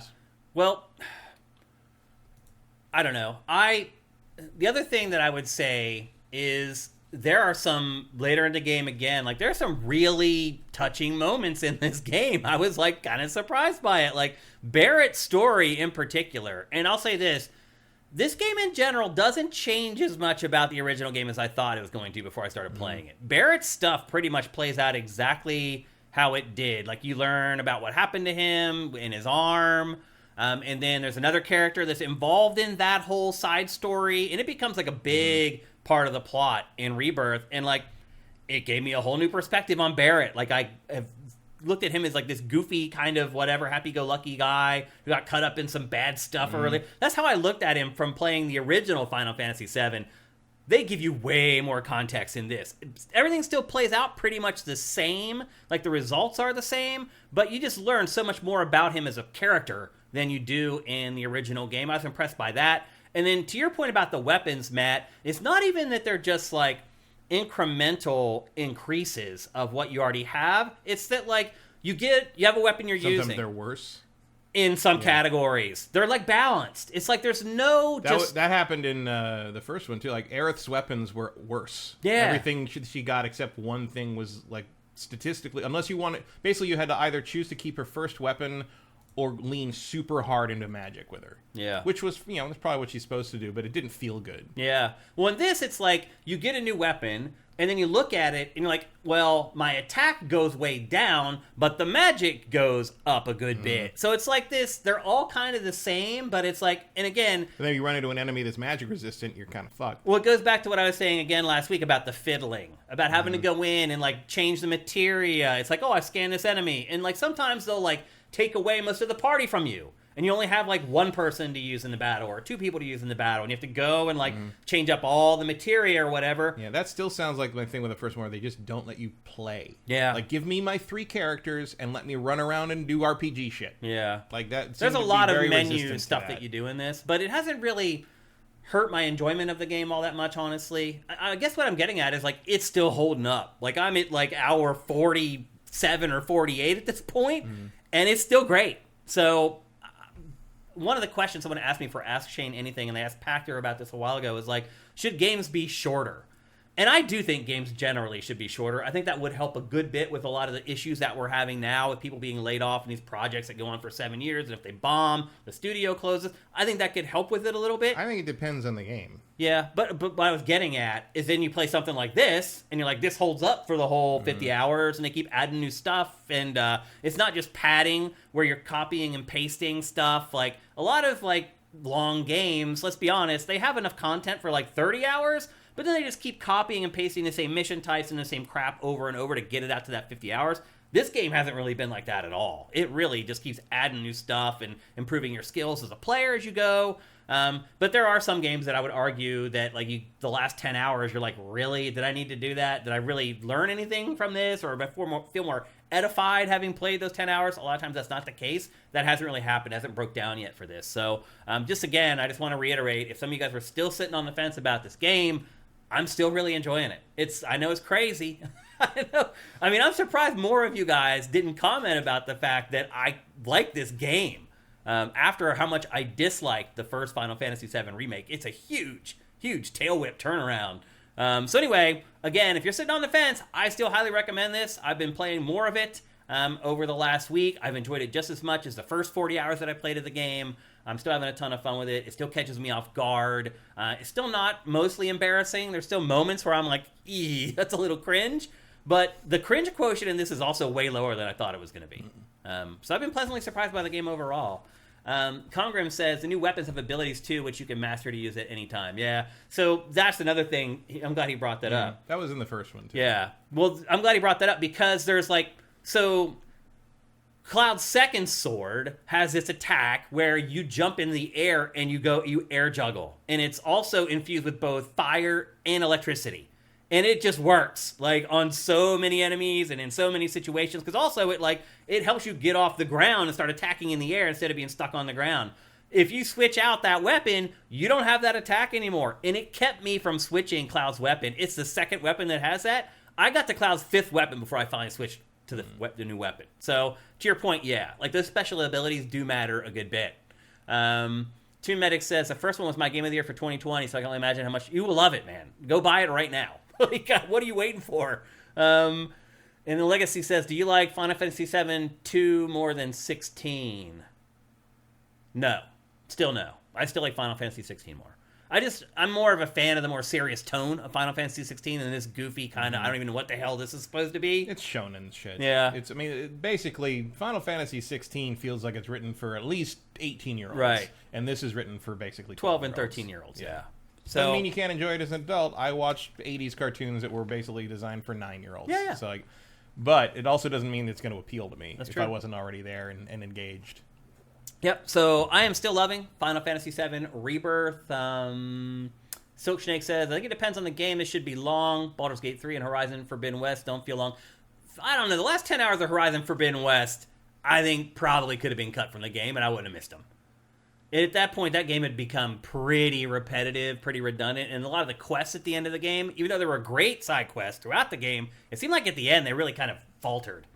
You kind of topped out at a certain point, and so doing the side quests near the end of Forbidden West was sort of like you had to be interested in what was happening. Yeah, and part of it was like I just wanted to see what happened, how it ended. So like there was part of me that wanted to just skip them and kind of get on with it.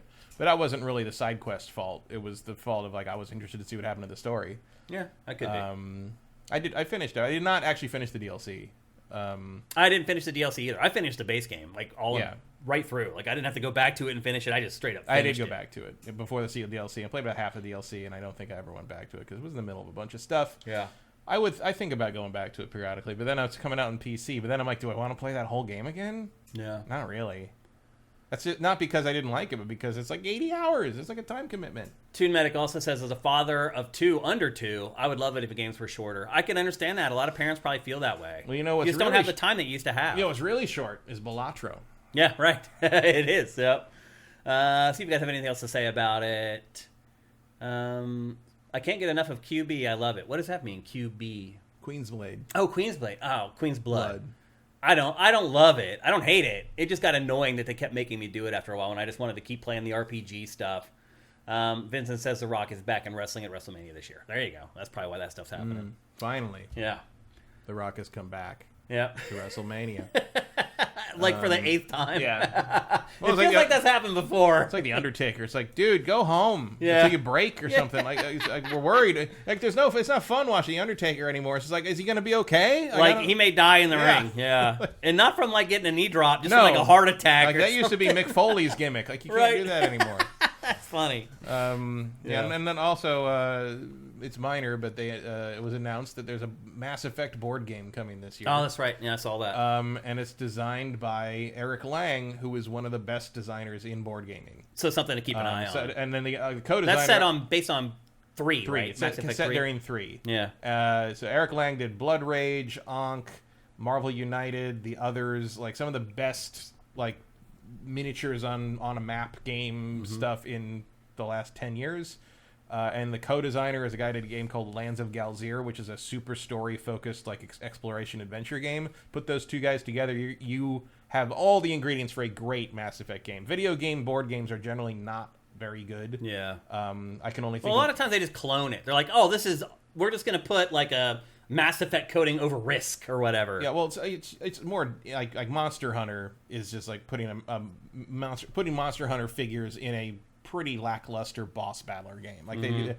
Or like there was a Deadly Premonition game that was just like a really basic social deduction game. Almost Clue. It was like a slightly advanced Clue. The only good video game board game I played is The Witcher Old World, and obviously that's not just a video game. Yeah. Like it's drawing from other things too. Sure. So you can count that or not count that. But the pedigree on this designer, and he's been working on it for like over 2 years. When is it coming out? This year sometime. Okay. They didn't say when. But it's not a Kickstarter, so it'll look like it's actually just coming to retail. Doesn't come with all the characters. I'm a little irritated that Morden's not one of the characters you can play. Maybe they'll have some add-ons. There's DLC, Matt. There's always expansions. Oh, that's board game DLC is a thing. I'm sure. Not surprised. Anyway, yeah, don't dismiss that one if you're a Mass Effect fan. Keep an eye on it. Yeah, we curated a story about that on Sifted. Again, if you're not using Sifted, what the hell are you doing, man? Like, you will know more about games than anybody you know if you use Sifted every day. With that, it's time to put the cap on our housekeeping and to hear a word from our... Oh, wait, I got to get there first. And it's time to hear a word from our sponsor, LS Cream. LS Cream is a fine cream liqueur created by fellow gamer and sifter Stevens Charles. It's inspired by an ancestral recipe from Haiti called Cray Mass, and a double gold winner for its original taste at the New York Wine and Spirit International Competition. LS Cream can be enjoyed on the rocks or as a mixer for drinks with its rich blend of fresh cream and neutral grain spirits with notes of coconut, vanilla, cinnamon, and nutmeg. It's great in coffee or to make espresso martinis. To learn more, discover amazing drink recipes, or to track down your own bottle using a handy store locator, head to creamls.com/sifted. That's creamls.com/sifted. I could use an Ellis cream drink right now. I have the worst cotton mouth. Matt, I had a checkup recently. I went and got my annual checkup, and things weren't too good. I'll just round them up in that way.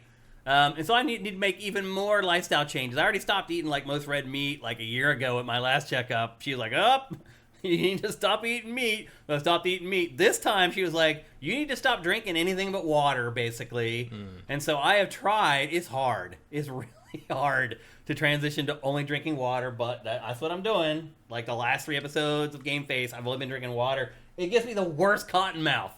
I don't. Am I alone in that? No, part of that's the stupid flavoring they're using for that. Maybe. Try smart water. Really, that helps? The different pH balance on it might help. Because I love Hint. It is amazing. And by the way, this Hint grape is the best water I ever drank. But you're right. It doesn't quench my thirst. But those drinks. Try cold smart water. Okay. But I guarantee you one thing, if I had an Ellis cream drink right now, it would absolutely quench my thirst. I literally was almost drooling looking at the drinks in our ad. Well, I'm sure they heard you talking. Oh, yeah, I forgot to turn the mic down. But anyway. We might know, but you're scrolled up. Yeah, I think that... Oh, yeah, you got to keep me on it, Matt. I'll say this. Like, I have not gotten sick of Ellis cream. I've been drinking... How long has our sponsorship been going on now? Like a year or something like that? Roughly? Yeah, more than that. More than a year? I've definitely brought it to more than one Thanksgiving. Okay. So at least, I would say, mid-2022? Yeah, I guess you're right. Yeah. And thanks again, LS Cream. You guys are awesome. But I have not got sick of it. Because he came when we were in the old... Right, when we were in our last studio. That's right. Yep. And I think he gave me, 12 bottles of it or something. I've drank them all. I'm still not sick of it. It's amazing because it mixes so well with so many different things. Again, go to creamls.com/sifted. Everything you need to learn about LS Cream, where to buy it, where to get it locally, where to get it delivered to your house online, to learn awesome drink recipes, all that cool stuff is all at creamls.com/sifted. Literally, I would argue probably the coolest website I've ever seen for a liquor. Usually it's just like, here's our liquor, you should like it, and then it's a splash screen. This is way interactive. It makes it very easy for you to find your own bottle. Again, go to creamls.com/sifted, and thanks once again to LS Cream for sponsoring GameFace. Yeah. Retro Modern Gamer also points out the sparkling ice I used to drink. Sparkling ice? Sparkling ice is those tall, thin bottles I had, and they're very good. Yeah. They're like 5 calories, but they taste like soda. They're very strong flavor. There's a great grape raspberry. You like grape? I do. I like grape and raspberry, and the combo sounds great. But anyway, next time you're at your local liquor store, this is the bottle you need to look for: LS Cream, and you can probably find it next to the Baileys. But if you do find it in your store, I know what I do when I go in is I always tell them that it's better than Baileys. I'll tell the woman at the counter, I'll be like, it's better than Baileys, and I'm hoping that I'm seating her. So that the next time somebody comes in and they're like, hey, I'm looking for Baileys, she's like, you know what? There's this other thing that this guy came in that says better. Do it. Help out your fellow sifters. Help out your fellow gamers. Help out LS Cream. What I do, a couple times I bought it at Bevmo, and the cashier, a lot of times they've said, what is this? Like, I've never seen this before. Yeah.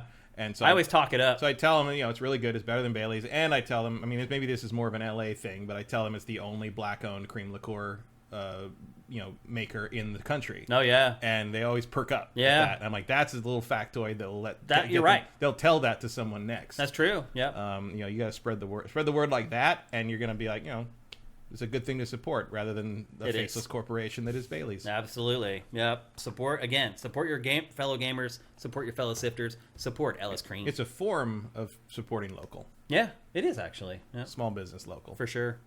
Yep. And with that, it's time to get on with the show proper. We're going to kick things off with a game that was supposed to be in last week's show, but we ran out of time, and Matt had spent a good bit of time playing it. I said last week that then I was going to go and spend a good bit of time playing it. However, I will fully admit right now that I played about the first 90 minutes to 2 hours of it. I figured out what it was. I figured out that I don't like those types of games, and I stopped playing it. But, Matt, you have spent, at least 20 hours with this game at this point? Yeah. I usually don't like these kinds of games either because it's a survival game. Yes, it is a survival game. Survival scavenging game, but for whatever reason, this one doesn't bug me. Why do you think that is? I think because it's car maintenance and not like my character gets thirsty every 3 minutes. You know, like it's a little more. But the car needs gas. Reasonable. And... Yeah, but it's not that bad. Yeah. Like you can carry extra gas. Upgrade the gas can to carry more. You find gas in things pretty regularly. You siphon it out of cars. I've never even gotten less than. I've never been down more than 2/3 of the gas tank. Oh, wow. I've never run out of electrical power. I've never died. I've never. It's pretty. It's not. I'm not gonna say it's easy, but it is manageable. As long as you make the smart decisions and realize kind of what's happening. Like early on, I was sort of like, oh, if it's not a stable area, the storm comes in, whether you like it or not, or whether you do anything or not, and you got to get the fuck out. And so I've had to drive through some. There was one when I really screwed up once. The car was messed up. Like all this. Nothing got destroyed, but all the panels were down to red. And so I had to go around and I had to fix up what I could and rip the others off and stick them in the little thing that you can build a thing that repairs them fully while you're out for on a mission. So I had to do that and then go do a simple mission in a close area to pick up more pressure canisters so I could build more or whatever the chemicals or something. So I could build the let's repair shit. It was a problem, but it didn't feel. Like a lot of times, survival games feel very almost random or punishing or just sort of unreasonable, and it never felt like that to me. It just felt like so much busy work to me in the time that I spent with it. There is a lot of busy work. I mean, the process of maintaining is the game. Yeah, I figured that out to make progress. You have to do that, and that's why I bailed. I was like, Matt's played this for 20 hours. I see where this is headed. So, what's the plot for this game, Matt? The plot is that a section of the Olympic Peninsula in Washington has been closed off for a long 30 years or something because something happened there, and no one will say what, but they walled it all off, and no one's allowed in. And it takes place in 1998. And here you start out as a delivery driver, and you're supposed to go to the barrier wall and deliver supplies or whatever, and they get taken in, and nobody really knows what happens to them. But you accidentally hit a reality storm kind of thing because something's warping reality, and you get sucked into a reality storm. Yeah, that sounds like the name of a rave. You get sucked into it, and I stole that term from Sandman. Okay. You get sucked into it and dumped into the exclusion zone, basically. And your van is ripped into pieces. You aren't. Luckily. Are you just there by chance? You're just a delivery driver. So. Clearly it's your job to deliver, but you never go in the zone. Nobody goes in the zone. But you get sucked in, and then you find a working car nearby in a little lean-to, and it has a radio in it, and a bunch of people who are in the zone, and where it turns out were involved in what happened to the zone to start all this 30 years ago, can talk to you, but you don't have a transmitter, so you can't talk back conveniently because your character doesn't say anything. So it's basically the character never talks? No. I wondered if eventually they would. Not so far. I'm not done with the game. Wow. But no, I don't think so. Unless that's the big twist at the end. He says something. Or she. Do you ever see the character? No. Wow. It's just you. I think she's supposed to be you.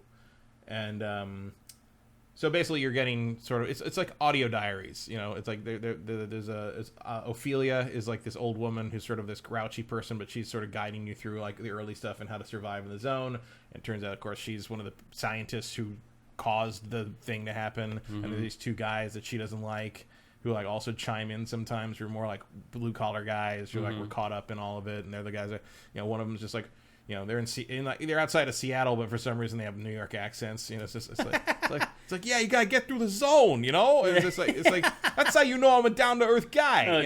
So it's that kind of thing.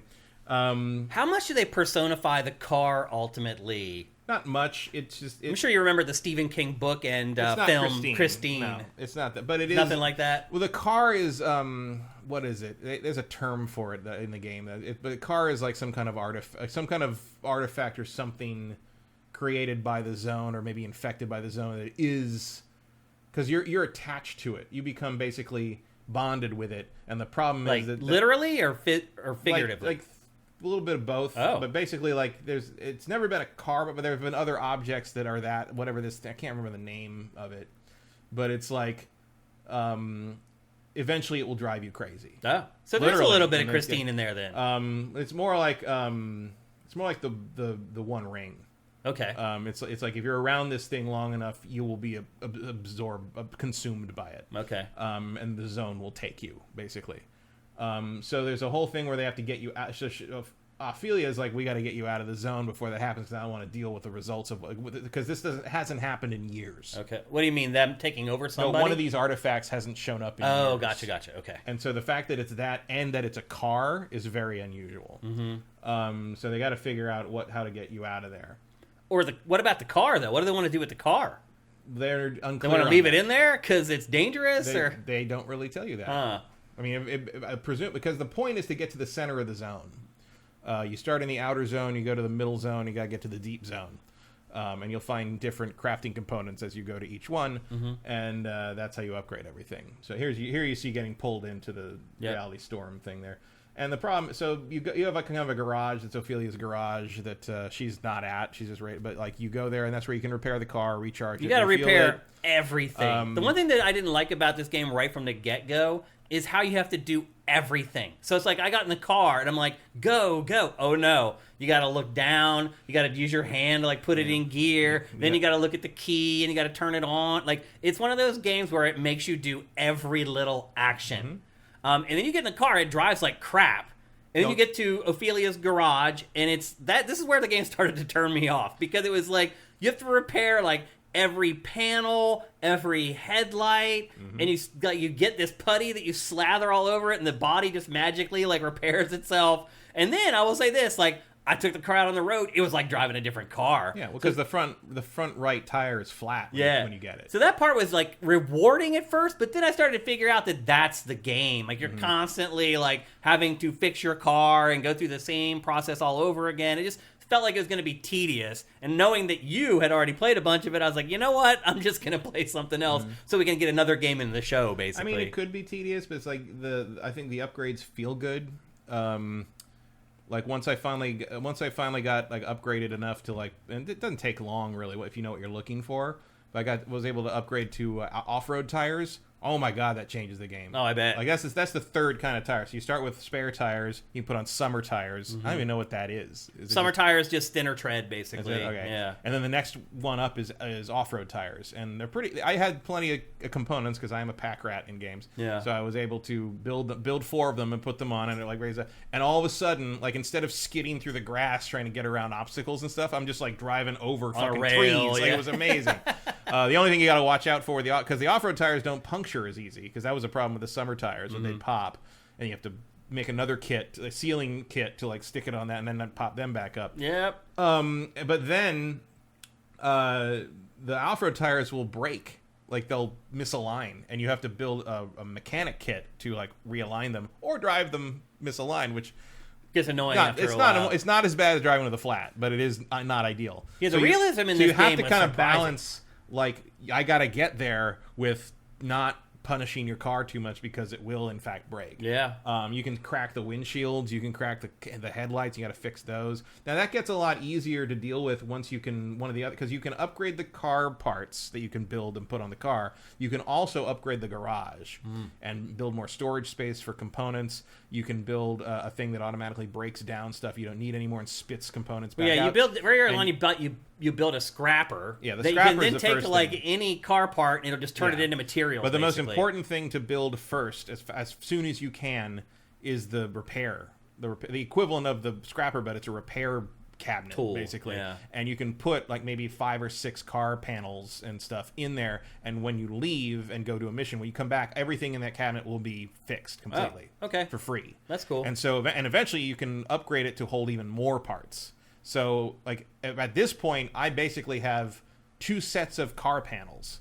And while I'm on a mission, the panels from the previous mission are repairing in that cabinet. When I come back, I just swap Put them on, put the old ones back Yeah. in the cabinet, let them repair Yeah. while you go out again and make a run. The other thing to remember is that the repair putty repairs something pretty much fully. So, like, slapping it on something that's only damaged like a quarter is a waste. Wait until it's like, you can get 2 or 3 missions. I mean, I know that when you activate the thing, it like the thing tells you should repair your car up to like 100%. Don't fuck that. Like you're like that. It's lying to you. Get out there and you can go 2-3 missions. If your panels are down to like almost nothing, then you slap the putty on. Or even cheaper, once you learn how to make steel panels, you can just make more panels. It's way easier than repairing them. You just rip them off the car, feed them into the grinder, and just make a new panel. It's usually more resource efficient than repairing over and over. Because repairing with the repair putty, you got to use a chemical to build that. And chemicals are rare. Yeah. Like you can't make a chemical. You have to find it in the world. Yeah. So it's almost always better to just make a new panel. I've been playing this game a lot. This is the minutia I was talking about, though. I started seeing this stuff, and I'm like, I see where this is. You're trying headed. to figure out how to optimize. You're trying to figure out how to like get out there, because the way the game works is you start in the garage. Once you've got everything the way you want it, you can go to this like map planner, and you kind of have to pick where you want to go. And it's like it shows you a bunch of like locations, and early on you build an antenna on top of the roof. It's one of the first things. Yeah. We have one charge, which basically lets you plot a course to one place, and you don't have any control over how it plots. Basically, so you pick where you want to go. Like one of the early missions for the story main mission is you have to go like 2 away, and it kind of routes you through one area, and then you drive out, and only when you've got a route plotted will it let you leave an area. Through the roads. Yeah. That'll open the barrier in the road. So you go and you leave the garage, you turn left, and you go out that way, and then it'll show you the map again, and you don't have to go where the route shows you're going. You can pick anything near you, but theoretically you go. So let's say you're going 2 away, you go to the next one. You have to travel a good distance. Yeah. I was surprised. And you go in, and you go in there. There's a little map on your car. You can't pull the map up with a menu. You have to look at the map on your computer in the passenger seat of your car. Yeah. And you can get stuff that detects stuff when you're out of the car, but you have to build that separately, and that takes up inventory space. And so you look at that, and basically you have to decide. So it'll show you either the exit you need to take to get to the next zone that you're actually going to, or if like nowhere else to go, it'll just show you the zone. And some zones are eternally stable, which means they will never be hit by a reality storm. If a zone isn't that, various things can happen. Sometimes there's just cyclone power winds everywhere, and like you'll be blown off the road constantly. But if it's not a stable area, you only have a certain amount of time before you'll see on the map. It looks like a big semicircle kind of moving in. It's a storm front moving in, and it's a reality storm. It's that yellow energy, and if you're in that yellow energy, you will be constantly damaged, the car and you. The car will protect you if you're in the car, but basically you only have so much time before your car gets grinded to powder if you're in that storm. So you have to plan your scavenging to get out of the zone before that storm hits. And if your exit is up where the storm starts coming in, that's even less time. If it's a stable zone, that'll never happen. You don't have to worry about it. But the key is you got to go around and collect things, collect components. You have to make sure you have enough in your inventory to store everything. You have inventory in the car trunk and in your person, and you can build more inventory for the roof rack and the side racks and stuff. You can eventually upgrade that. And you need all your equipment. You start with a crowbar that can, and then you can add a scrapper, which like grinds things into raw materials. You have a pneumatic hammer that smashes things, that like stops like generators, so you don't have to like worry about being electrocuted. But those take up space, and they get destroyed if you use them a certain number of times. You got to be able to craft another one, that kind of thing. And then the other thing you do is like the map will show you these yellow circles. The yellow circles are energy, specific, like I called anchor energy, I think. And you can go there and pick it up, and it's a little orb, it's a little yellow orb, and you go to your car and you install it into the computer in the passenger seat, and it'll absorb it, and that gives you it'll give you like a little kilojoules or whatever listing. That energy is what you have to spend in addition to components to upgrade the car, get new blueprints, get new things you can add onto the car, get new things you can add onto the garage. It's also, you have to go past a certain amount of energy to activate the teleport system in the car that will create this giant towering like beam of light, and you have to drive into the beam of light, and it will teleport you back to the garage. But when you never got that far. But when you activate that, the whole zone starts going crazy, and like things like the thing about it is like the zone is kind of conscious, like so it'll pop it'll pop things up in your way. There's these magic little glowing purple zones that will pop your tires if you run over them. There's buzzsaws that run through the ground and set paths. Wow. There are living like rolling mines that will attach to the car and electrocute it. Tons of weird shit. This thing called the left right. The zone is sentient, basically. The zone is somewhat sentient. Wow. And it will put things in your way intentionally. Wow. And it's very good at figuring out exactly what would be least convenient for you at the time. You're up against the environment in a way that the environment seems sort of aware of what you want to do and will make life difficult for you. There's a balance between like, I want to pick up all this anchor energy, but every time I do that, it destabilizes the zone a little bit. So it may be you collect all of it, and now it's kind of going crazy. Now I gotta get to the next zone. Cool, but you bring it all back with you, and you can do a lot of upgrades. Yeah. So like that's sort of the risk reward system. That's sort of the loop. Yeah. And then there's 3 different kinds of energy. There's like the starting stable energy. There's unstable energy, and there's corrupted energy. And in the outer zone where you start, you get stable. In the middle zone where you get to kind of after a few missions, there's unstable, which is where the next level of that's the energy you need for like the next level of upgrades. Mm-hmm. And then there's corrupted, which is in the center zone, and that is where you get the and the other thing about it is the more unstable, the higher level the energy, the more crazy the upgrades are. So it's like early on you're talking about, okay, steel panels, insulated panels here, a little more resistant to electricity, acid proof windshields, like things like that. Yeah. But then like once you got like corrupted energy, you're talking about things that are like this can basically teleport you out of danger if something goes wrong and something goes. It's like the unstable and corrupted energy are basically let you build magic parts. So like the upgrades get even weirder, which is pretty cool. I haven't gotten to corrupted energy. Getting through the mid zone is like, that's harder. It's a lot harder. And you got to get there every time. Right. It's but you get really good at that's the kind of the satisfying curve of it is like when you first get into like one of those like outer zones, you're sort of like, oh my god, how am I supposed to get this? Is crazy. Like it's like there's a reality storm here and the winds are 60 miles an hour and I keep getting blown off the thing, but then you realize like if I load the car down with more upgrades, it's heavier, and so I get to sticks to the road better, and the off-road tires help too. So eventually you get to that, and sometimes you'll be in the middle of some of this shit, and you're like, oh, I'm running low on gas. I better so you can find a gas station, but then that gas station's infected by these electric porcupines, and you're like, oh fuck, it's there's always something, and it's like it's fun in that way. I don't generally like survival, but the thing is, that's my next question. Why?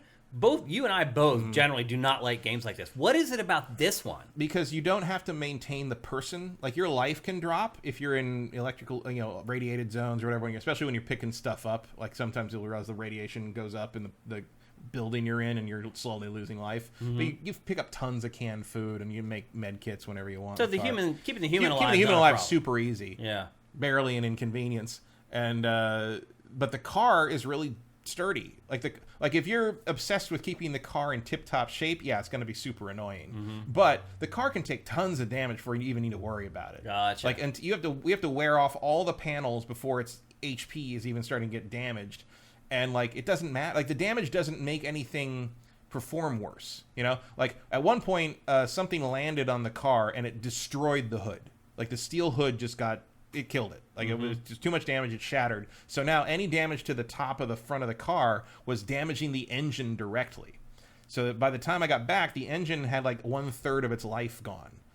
But it doesn't perform any worse. Right. And it normally isn't getting damaged because normally I have a hood on it. Yeah. So I realized I don't really need to fix that. Mm-hmm. So my engine has been only 2/3 health for like 13 hours. So it's not that stringent, basically, is what you're getting at. It's not as frustrating unless you get kind of wrapped up in this whole, I have to keep the car perfect before we go out on a mission. You don't. Okay. Like the car, as long Does the game message that okay? Like, can you figure that out like early on? I figured it out early on. The game didn't help do that. Because the thing, it's pretty obvious to me, but the thing is, when you activate the diagnostic thing, it's sort of like it gives you things to do. Check the friendly dumpster, which is a dumpster outside the garage. It will give you what it thinks you need. Oh, which is like if you're magical. If you don't have any wheels, like I say, you're missing a wheel and you haven't crafted one, it'll give you a summer tire. Oh, okay, that kind of thing. All right. Or that helps a little bit. If your scrapper is down to almost nothing, it'll give you a new scrapper. Oh, okay. Like it's smart, and you find those at gas stations all through the zones. And so the friendly dumpster is a good thing. Okay. And they'll tell you, like, charge your thing, heal yourself, repair the car. But the repair of the car goes up to 100%. And, like, if you're sitting there thinking, I got to fix it to 100% before it lets me leave, no, you can leave whenever you want. Like, just don't. the diagnostic thing is trying to help you, but it doesn't. It's not the law. It's not a quest you have to complete before you leave. What I was hoping you were going to tell me, Matt, is that the story is so damn good and engrossing that it helped me look past all these things I usually don't like. No, it's interesting, but it's not like. It's basically. It feels like Half-Life. Yeah, it definitely has that vibe. Or the Mist, which obviously the Half-Life is based on the Mist to some degree. It's like that thing. Oh, something happened. It ruined reality, and we don't know what it is, but we got shit to do. Yeah. That's basically it. So, and there's like sort of the thing where you start to uncover the mystery of like what Ophelia did and how this thing happened, and you're like, I mean, you've seen this science fiction. You've seen Welcome to Night Vale. You know what this is. It's kind of a standard creepypasta sort of thing. But it's fun to drive the car around and like. I do enjoy like having to start the car and take the brake off and then have to, but also like it as this thing where it's like, okay, I'm going to stop and leave, but if I do this, if I pick up this energy, it might start like a fucking earthquake. Well, Matt, so sometimes I will leave the car running, which is using gas. Yeah. I put the brake on. I leave the headlights on, which is using electricity because the battery doesn't charge. Yeah, apparently the alternator doesn't work properly, and I'll go over and I'll open the passenger side door, so when I run back with the energy, I can just slam it in and go around the car, get in and go, because I don't know what's going to be chasing me. The first couple times I stopped, I just stopped, got out, and then the car took off. Because you're not used to having to hit stop put it in park, and now there is an upgrade. Turn it off. There is an upgrade that turns the parking brake on every time you get out. Oh, okay.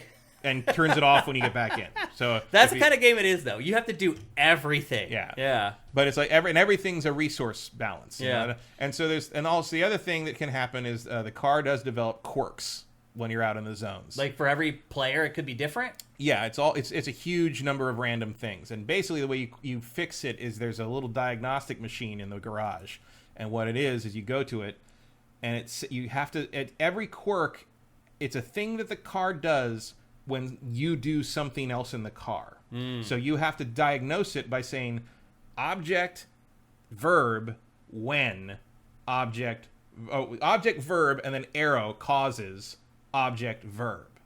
So the thing, and it's like a Mad Libs puzzle. Well, it's like you have to figure out what's causing the thing that's happening. And so the first one that happened to me that it took me a while to notice it was the passenger side door kept opening. Oh. Like I get in, I close all the door, I get in, and then like when I got out again, the door would be open again. And I'm like, is it broken? Is it a bug? And after a while, and I realized, okay, that must be a quirk. So I have to pay attention to what's happening, figure out when that happened. What causes it? And it turns out that disengaging the parking brake made the passenger side door open. So you go in to the quirk diagnostic thing, and I said, okay, right front door opens, arrow.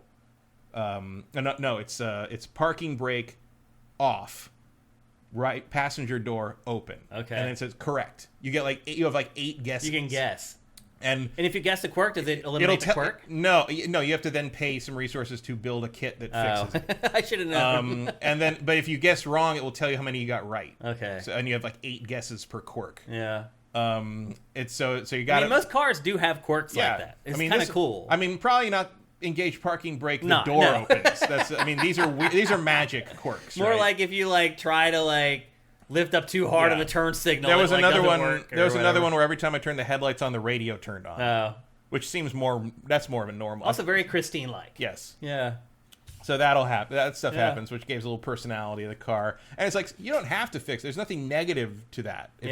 But if you don't want the door open all the time, it's annoying. And the other thing is, it's a quirk. It's annoying. It is a quirk. It's annoying. And the door thing was annoying because when you have all the doors closed, the sound of the storm isn't as bad. All right. So you can kind of hear yourself think a little better.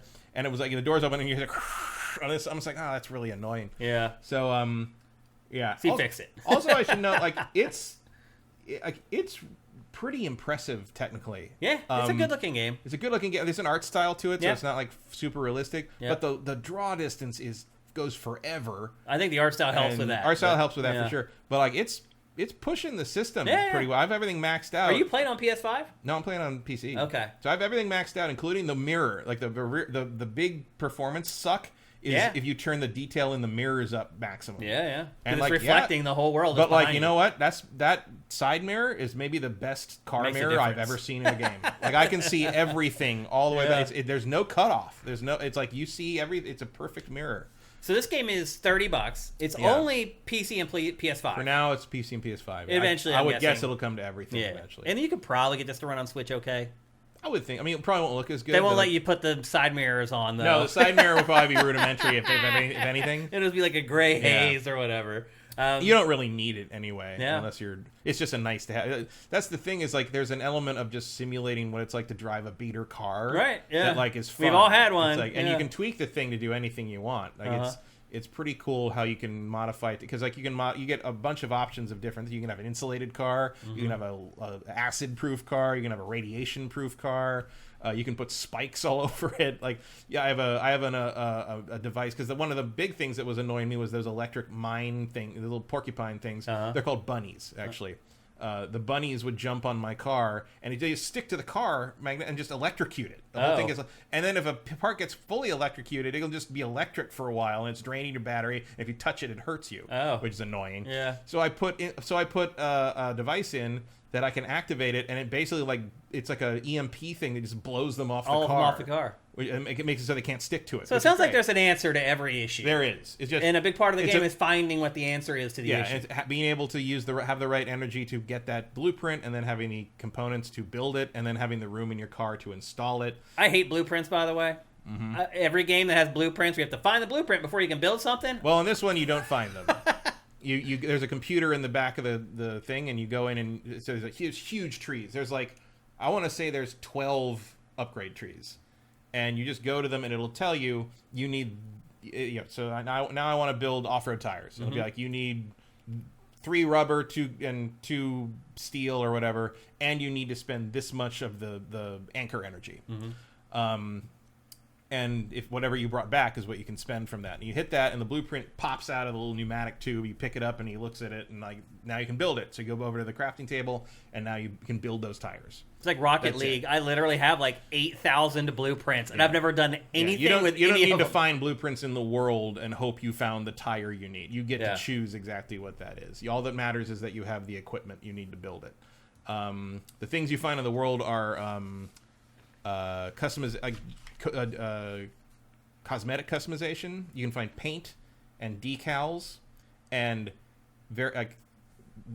things that hang from the rearview mirror, hood ornaments, dashboard ornament. I have a Godzilla on my dashboard right now that like wiggles back and forth with like flame coming out of his mouth. Yeah. A couple other things a couple other things. Shifters. I have a shifter knobs. I have a jet fighter shifter on mine right now. On your station wagon. And then you can put decals all over the place. This is they have a skateboarding is not a crime sticker? They might. Yeah. I don't know. I haven't found too many. And then paint. You can have all kinds of paint and all kinds of text. So you can, like, I found a wood paneling texture. So if I wanted to turn it into an old time Woody, I could do that. That's cool. Those all use different shelves and different upgrades for the. So you want the detailing station when you can, because that lets you customize all that stuff, and it also lets you dump all those things you find in it, so they're not in your inventory anymore. The other thing that is the detailing. I think it's the detailing station. That is the thing that's making the chuds mad, because when you build that, the first thing it unlocks is like, no shit, like 30 different pride flags. Oh. Like every imaginable gender expression or sexuality, baby. It all scrolls up. It's like every kind of like, aromantic, asexual, bisexual, pansexual, abrosexual, like things I've never even heard of. And it just goes. If you can think of it, it's there. You can splash that shit on your car, and they are so mad. They don't have to put Like it on I their love car. that. I love the game even more now. Would you recommend this game? 100%. I mean, you've got a lot of time out of it for a $30 purchase. If you're on PC, I don't know about PS5, but on PC there's a demo. Progress does not carry over, unfortunately. But I played the demo during the Next Fest thing, and I'm like, Is the demo still available? I think it is. I wish I knew that, because I spent $30 on this game. Well, yeah, because you didn't even get as far as the demo. Yeah. If you didn't go through the beam of light, you didn't get as far as the demo. Yeah. So I played the demo, and it ended, and I was like, oh, I would like to play more of this, really. Yeah. And then when it came out, I bought it and replayed the part that I'd already played through the demo. That's how you know I like this game. That's a good point. Because I do not do that. That's a good point. If I don't have to. Yeah. But no, I thought this was great. But I would definitely say play the demo first, and it will tell you whether you like this or not. It's a very unique game. Yes, and even for people like us who've been playing tons of games for years and years, it's still unique for sure. Vincent says the demo's gone. That's okay. I don't feel as bad, thanks, Vincent. That's too bad. Like as big of a sucker as I did. I mean, I think this is a good game to have a demo for. Yeah, because it is so different. Yeah. I like the trailers, but I'm like you. I don't like survival games much, and I would not have expected myself to like this. I'm surprised how much you like it. Unless I tried it for free, basically. Yeah. And I was like, okay, I do like this. I will buy it when it comes out, which is what I did. So yeah, I can't really tell you whether you like it or not. All I'll say is it's not frustrating to me the way survival games usually are, because you're not gonna die in 5 minutes if you don't remember to drink water or like. Yeah, that's what I hate about survival games. Yeah, like the car is gonna take damage, but I never even come close to getting killed. And I've done some stupid shit. Like I've taken the jump. I'm like, I'm gonna see what happens if I take that jump, and I popped all 4 tires, and like it's just like it's really dumb stuff. And I still got through it. I still got out. I mean, obviously, I'd maybe had to waste time going on an easy mission to gather equipment so I could like repair some stuff, or like let stuff repair in the repair cabinet. Yeah. And like then I felt more comfortable going out into more dangerous knowing areas. when you came back. Yeah. But it's after a couple of trips out, you're gonna know what's dangerous and how you start to figure out like, oh, okay, I can actually have you're some gonna fun know with what this. you can do and what it's gonna be a dumb. Like one time I was driving past, I'm out running the storm, I'm trying to get to the exit down there, and I look at the map, and purple energy, corrupted energy, shit you won't get until the middle of the map popped. It popped up in the storm, and I'm like, run. I could drive into the storm and go get that, and I'm like, no, that would be dumb, because I'm already pretty damaged. I've been through 3 zones. I'm at the. I should go home. I got to get to the next one to complete the story mission, and then I need to go home because like I'm running out of equipment. Yeah. You know, my inventory's full. I don't know. I don't even know what to do, and like so I'm like, no. I'm going to be no, I didn't. I was responsible and I left. You went back. Okay. I did not go there because I'm like, you know what? It hasn't even told me that kind of energy exists, so clearly I don't need it yet. It probably would destroy you too. Yeah. Something crazy would happen. Yeah, I don't even know if you'd lose everything. Yeah. Knowing that game, I got to do some upgrade to the computer to even let it process that kind of energy, right? Yeah. Well, the game taught you that though, which is good. Yeah. True.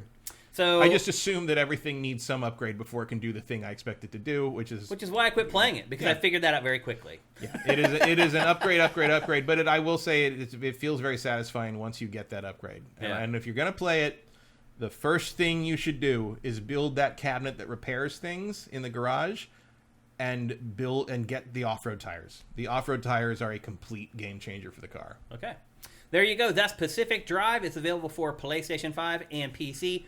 Eventually, we think it'll probably come to everything, but for right now, it's just for those 2 platforms, and it's $30. And Matt says, pick it up without any question. Yeah. Oh, Matt Zola, do you defend yourself? You can use like the scrapper and the pneumatic hammer as weapons if you need to. Like you can use the scrapper to kill the bunnies, the little magnetic mines, things that attach, and you get equipment. But I've never tried to use it to kill like an electrical field. Like I don't think you can. I think you just have to avoid the electrical fields and like the puncture energy field thing, like those. But like the actual object things, you can fight those. Okay, but there's really no combat in the game. Not real. I mean, it's rudimentary combat that just sort of like, okay, I'm gonna deal with it. But generally, you're gonna want to avoid, because everything is just weird. You can't fight a portal. No. Or like a giant column of stone popping up out of the. That's always fun. Those are your enemies in the game, though. Yeah. There's a field where it's just a line.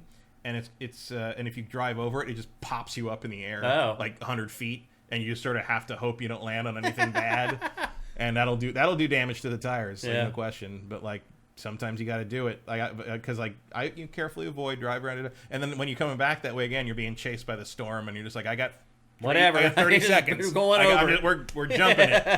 Yeah. So it's that kind of game, and it's fun. And usually like you're gonna pay a price for it, but it's not gonna kill you. You're not gonna lose an hour of time because you decided to do a jump and you landed and the whole car just falls apart. That doesn't happen. Okay. There you go. That's Pacific Drive. Again, it's available for PS5 and PC. Next up, boomer shooter territory, Matt. Mm-hmm. We're going to talk about Star Wars Dark Forces, a remaster of Star Wars Dark Forces. I did play this, and I like it more than Quake 2. Yeah. It's better than Quake 2. It is better than Quake 2. Yeah, but still a very similar vibe. In fact, when I was playing this, I thought about, oddly enough, Helldivers 2 a lot, because this game has a lot of things in it that people have since decided that's a bad way to do things, and the games have evolved. Shooters have evolved, so they don't do them that way anymore. A lot of Helldivers 2 stuff is stuff that shooters got out because people complained and hated them. Now they brought them back, and people consider the game fresh because it's brought back. Did you see Helldivers 2 has accomplished one of the rarest feats in gaming? It has sold more copies in second and third week. Oh. It is. Then the first sales week have increased each week through word of mouth. Yeah, I can see in the UK charts, like the first week it was like 8th, and then it was like 4th or whatever, so it has been moving up. It's also done that here. Yeah. According to Sony. Yeah. But anyway, it's Remarkable. like, I was looking at this game, and I'm like, this reminds me of Helldivers 2. Like, Helldivers 2 has a lot of things that people used to find annoying, and they removed from shooters because people complained about them. Now they put them back in, and for a lot of people, that makes Helldivers 2 feel like this fresh game. And this game has a lot of stuff in it, like, I got stuck on weird stuff in this game, like not realizing that this texture is actually a door. And it's like, I would run around in circles. I'm like, where the hell am I supposed to go? And eventually I would just run around the peripheral and just start hitting the action button, and a door would open. And I'd be like, oh my God. While playing this, I was definitely thinking, like, this would be a lot more annoying if I didn't have most of this game memorized. Yeah, see, I didn't. I had, like, hardly any of it memorized. And so I played this, I can't remember how many times. I must have played this game 30 times. Yeah. Like, I could walk through this Well, game. it is a pretty short game. It's only, like, 6 hours, something like that. Maybe a little longer. Long. It's more like 10 hours. Yeah. It's got a lot of missions in it. I played it for like 5 or 6. Some of these things are those. I mean, this is one of the original giant maze FPSs. Like, if you look at the level design, like the top, it's insane. It's insane. It's like all the tenets of level design that we've come to learn and know and expect from games. This just throws them all out the window. Like, there's just like best practices things that games just don't do anymore with level design. This game's like, F that. Like, you find, like... Well, because that didn't exist yet. Right. Like, it was just... Yeah, they just haven't... This is what first-person shooters were. They hadn't figured it out yet. This is Star Wars Doom. You'll find, like, the pathway that you need to find to go forward in the weirdest places. Like, over in the corner of the level, there's, like, a little nook that you go in, and, oh my God, look, there's, like, stairs that go up, and, like... The sense of discovery in this, I would say, was, like, very surprising. I'd be like, whoa! Like, I didn't realize those things were doors for a long time. I just thought they were just a texture on the wall. And then eventually I'm like, oh, if you hit the action button, the door actually... like the thing here, you're like, what's the point of this room? Because, like, you might run through here and not realize that you picked up a key from the officer you killed. And then you run around, like, not understanding. And then you're like, what does it open? I don't know. Well, it's like, I get to the end of the level sometimes, and I'm like, why is it the game ending? And then they're like, oh, right. you didn't find one. You didn't find this thing yet, and you need to go back through the whole level to find it again. Because the map is kind of cool. You can, like, overlay it over the game while you play, but it doesn't have any icons to tell you where you're supposed to be going. And then, like, you have to, like, when you do get to the end of the level, you have to go to the menu and hit and next end the mission level because the engine at the time did not have a way to hit a flag that tells it. Yeah. Because the only way to do that was to put a flag down where the mission ends, and you couldn't tell the flag, no, it doesn't end until they've accomplished these objectives. So you had to let the player end the mission. There's all kinds of, like, archaic stuff about this, but I still enjoyed it because one, it's really easy. Like, you basically just blast through the game. Like, I think I died maybe like twice the whole time I was playing it. And if you do die, like, the spawn just spawns you like 10 feet away from where you die. It was just very you easy. actually have a limited number of lives in this. It expects you to die. Yeah. Like, it's a different game from a different era. Yeah. I still enjoyed it. It was a little weird to me to use mouse look. Yeah. Because the game, it didn't have that. I played it on PS5, so I played it on but even using an analog control, because, like, on the original game, it was keyboard. Yeah. That was before you used mouse to look in first. So you had to use page up and page down to look up and down, and you didn't need to because it auto aimed the way Doom did. So if you were like you before, you were kind of down below and the stormtroopers were up there. If you just pointed in their direction, the bolt would just go up and hit them. It still kind of does it. Like, the auto aim in this is pretty generous. The auto aim in this is non-existent compared to the original game. Yeah. Like, the auto aim used to, like, I mean, I'm talking about like a 45-degree angle. It just shot for you. Here's the other thing I noticed about this game. Like, if you're up high and there's enemies down on the ground, you can only look down so much. And you can't shoot the enemies sometimes. They'll move into the zone where you can't actually shoot them. It's a relic. And part of that was kind of enjoyable to go back. I'm guessing that's why some people are enjoying Helldivers 2. It's like a nostalgia type thing, maybe. There's a nostalgia thing to it, but also I think it's just like one of the things I keep seeing from Helldivers 2 is people are just they find it refreshing that the game doesn't give a fuck about you. Mm-hmm. Like it's not trying to help you have a good time. Yeah. It's just here's the shit that's happening. Good luck. Like Yeah. people are kind of down with that now. Well, because it's different. Yeah. I mean, people are just looking for anything that's different at this point. Well, because at the time, like say Call of Duty, revamped how first-person shooters worked. It was doing the opposite because until then, first-person shooters did not give a fuck what happened to you. That was my point. And so a first-person shooter that was going to kind of curate that experience and sort of like lead you through it and make it more cinematic rather than punishing, that was novel. That's my point. That was the point I was making earlier. Is that like what a lot of people like about Helldivers 2 are things that were intentionally removed from the genre because people hated them. But now it's been so long that we've had that stuff out of it that now it is in. You're like, wow, this feels like a new thing. Yeah, well, so I would argue that they didn't hate them. It was more like they saw that as limiting its audience. Because the thing is, I don't think the people who loved Quake ever had a problem with the fact that it was a giant maze you had to find all these stupid keys I think in. some of it, like Team Damage, people generally hated Team Damage forever and ever. And now there's Team Damage in Helldivers. It's different. And people are like, this isn't like the shooters I played for the last 15 years. I can understand that. But I lived through the era where you played that stuff, it sucked, you hated it, and then finally over time it was eliminated and you were like, thank God. And now it's just kind of come all the way back around full circle because we've had those player-centric contrivances in these games for so long that now not having them feels like this fresh new concept. Well, and also the theory of Helldivers, I think, is because it's co-op, no one's going to kill each other, which is clearly I got untrue. killed all the time by other players. There's always going to be griefers. I've seen plenty of clips of people that, like, everybody gets in the dropship and the last guy runs in, kills them all in the dropship and then gets in the dropship himself. But people kicked me right before the dropship. Well, the other thing is it's not clear. The game, Helldivers 2 didn't make it clear. I think they added this in a patch. They didn't make it clear that everyone gets everything. Yeah. Like if you run out in the middle of wherever, if you all split up and you run out and you do something and you get like whatever stuff from completing some point of interest, everyone gets the thing you got. Yeah. There's no one picks it because if people don't understand if someone else picks something up, you get it too. Yeah. And the game doesn't really explain a lot of that. games don't explain that very well. Yeah. It's not just Helldivers. But anyway, let's get back to Star Wars Dark Forces. This game is set right after the first film, or right before the first film, is that right? Sort of. It's the first mission is. The first mission has you getting the Death Star plans. Yep. And bringing them to Mon Mothma. Yep. The second mission is after the Death Star is destroyed.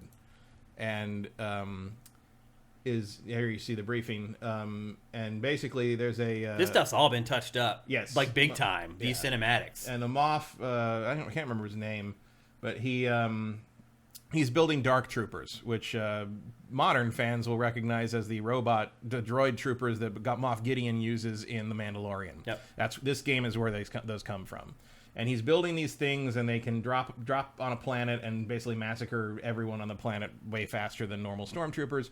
And they attack a rebel base, and so Mon Mothma has the recording and tells Kyle Katarn, who in this game is actually a pretty badass rogue-looking dude, whereas in the subsequent games he sort of became like Alex Trebek with a lightsaber. Yeah. He's one of the most milquetoast, boring characters in all of the expanded universe. And when people talk about how I wish Kyle Katarn was still around, I don't know why. No, he's like because he's uncharismatic. Yeah, he's completely uninteresting. Yeah. Also, I love the people that are just like, Rey sucks because she's a Mary Sue and she just gets force powers automatically. I'm like, Kyle Katarn went to a magic valley, said his dad was a Jedi, and was given force abilities for free. And at the end of makes no sense. And at the end of the second game, he just gives them back to the Force Valley. And then in Jedi Outcast, he goes back and says, actually, I would like those powers back. And he just gets the powers back. Go fuck yourself. Yeah, he kind of breaks the IP in some ways. I feel and he uses dark side powers. It's just like, no, I just got to keep it back. Like, obviously it's more fun to be able to shoot Force lightning in Jedi Outcast,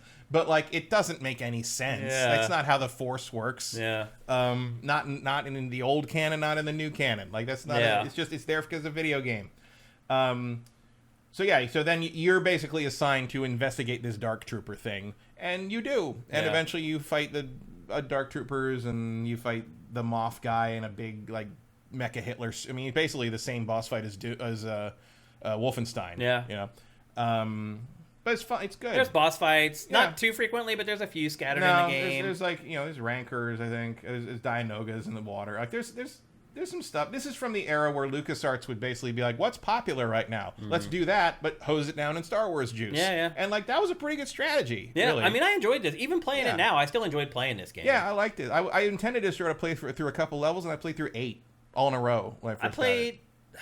I played more than that, actually, even. But again, the game was putting up so little resistance other than getting lost. Yeah, getting lost is the main obstacle. I ended up playing the game after I recorded this B-roll with the map on almost at all times. Because it's just so it's much easier to figure out what parts of the map you haven't been to yet. That's usually where you need to go. Yeah, I mean, usually I remembered where everything was, but I did not. The funny thing, the funny thing is, the few times I didn't remember or I didn't find things that look familiar, is because they look too good. Yeah, like I'd go through, I'm like, oh, that right, I didn't recognize it because it doesn't have that shitty texture that I used to use as like a way marker. Kind of thing, because now everything looks a little better. I think my biggest complaint with the game, other than it's an old shooter that I don't really play games like this anymore, is the gameplay is kind of crap. Like, the aiming, thank God for the auto aim or the aim assist, because it's like, it's so floaty. And then if you there's some areas where they make you jump precisely, and it's like, yeah, well, that was shooters at the time. Oh my God, Well, and also remember that the momentum is it's impossible to this blaster is inaccurate on purpose. Yeah, well, yeah, because it's a blaster. Yeah, at distance it's almost worthless. The stormtrooper blasters are clumsy and random, whereas if you switch to your Briar pistol, that is basically a sniper weapon. Yeah, you can hit much more accurate, but it's half as powerful. Right, but that's why the stormtrooper blaster takes 2 ammo. Most of the enemies in this are fought close up. Yeah. Very rarely do I feel like I ever had to snipe or whatever, and they aren't very good at sniping either in the game. No, as long as you know how to not even circle strafe, just sidestep, you can get around most of it. Yeah. The most dangerous things in are the guys that throw grenades. Yeah, but that's why I enjoyed it, because it was just like a mindless blaster through old school Star Wars, and I was like, this is good enough to entertain me for a while. And I appreciate that they kept the dead bodies as sprites. Yeah, they lay there. You go back and they're still there like a long time Well, then they later. rotate around as you walk around them. The stormtroopers' feet will always face you. Yeah. That's a hallmark of those days. It was so funny, too, the ship that drops you off and then takes you away after you the finish. wings aren't even connected to it. Dude, it's literally made out of 8 polygons. Yeah. But at the time, it was like, oh my God, a spaceship came down. Like, you never saw that. It's great, yeah. So I enjoyed my time with this. I think $30 is maybe a little too much. $30 is a little steep. I think 20 is probably a sweet spot. I would have felt better about it if it was at $20. But I appreciate that. You could get it cheaper, the PC version on Steam, like the old PC version, modded up. But this kind of does it for you, and it supports modern controls better than the old one does. Yeah. It doesn't have a lot of bells, and that's the thing that I was surprised by. At least Quake 2 did add the kind of the compass, like the where to go next marker. This is pretty much this is the game on your own. Yeah. This is pretty much exactly what you would have played then, except it supports analog controls. Yeah. Which is good. Other than controls sucking. Like the jumping in this is so hard. The jumping is, it's just like, it doesn't feel any worse than any other shooter at the time, but it is not what now it it feels weird, yeah. But I still enjoyed my time with it. I had a good time playing it. And I was kind of surprised at that, because I didn't enjoy Quake 2 really at all. But it does kind of show you how an IP... Quake 2 was always worse than this game, though. It does show you how your love for an IP can spackle over a lot of rough spots. It did it for me with this game, for sure. But yeah, $30 for me, it's a little too steep. I would probably wait until it drops to 20, and I would imagine it won't be that long. You'll be able to find it for $20.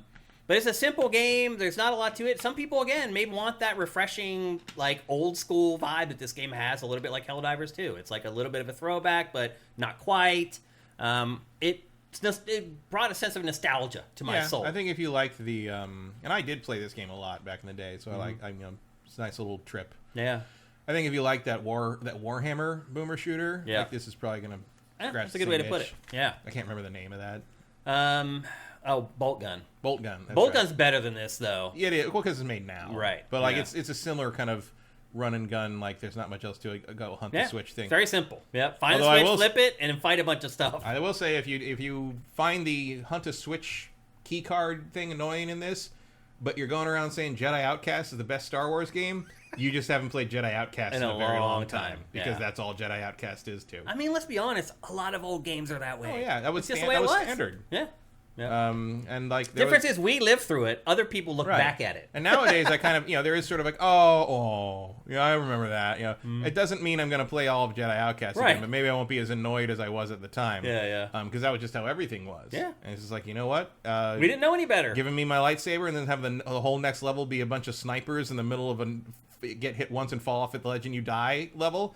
Fuck you. Yeah. Like, it's like I don't want to do that. There was parts in this game where it really started getting annoying. Like there was like one section where you have to jump a bunch, and then if you finally made it through the jumps, you round the corner, and there's a dude there that just blasts you and just blasted you off the platform. I was like that's old school stuff. That's just stuff. A lot of games used to do stuff like that. They're just like, I'm gonna mess with you. Like you're gonna go through this tough part of the game, and you're gonna come around the corner, and we're gonna knock you off and make you do it all over again. Except this time, you'll inch around the corner and you'll shoot the dude. You know. Yeah, and knowing is half the battle. And more than half the battle with games like this.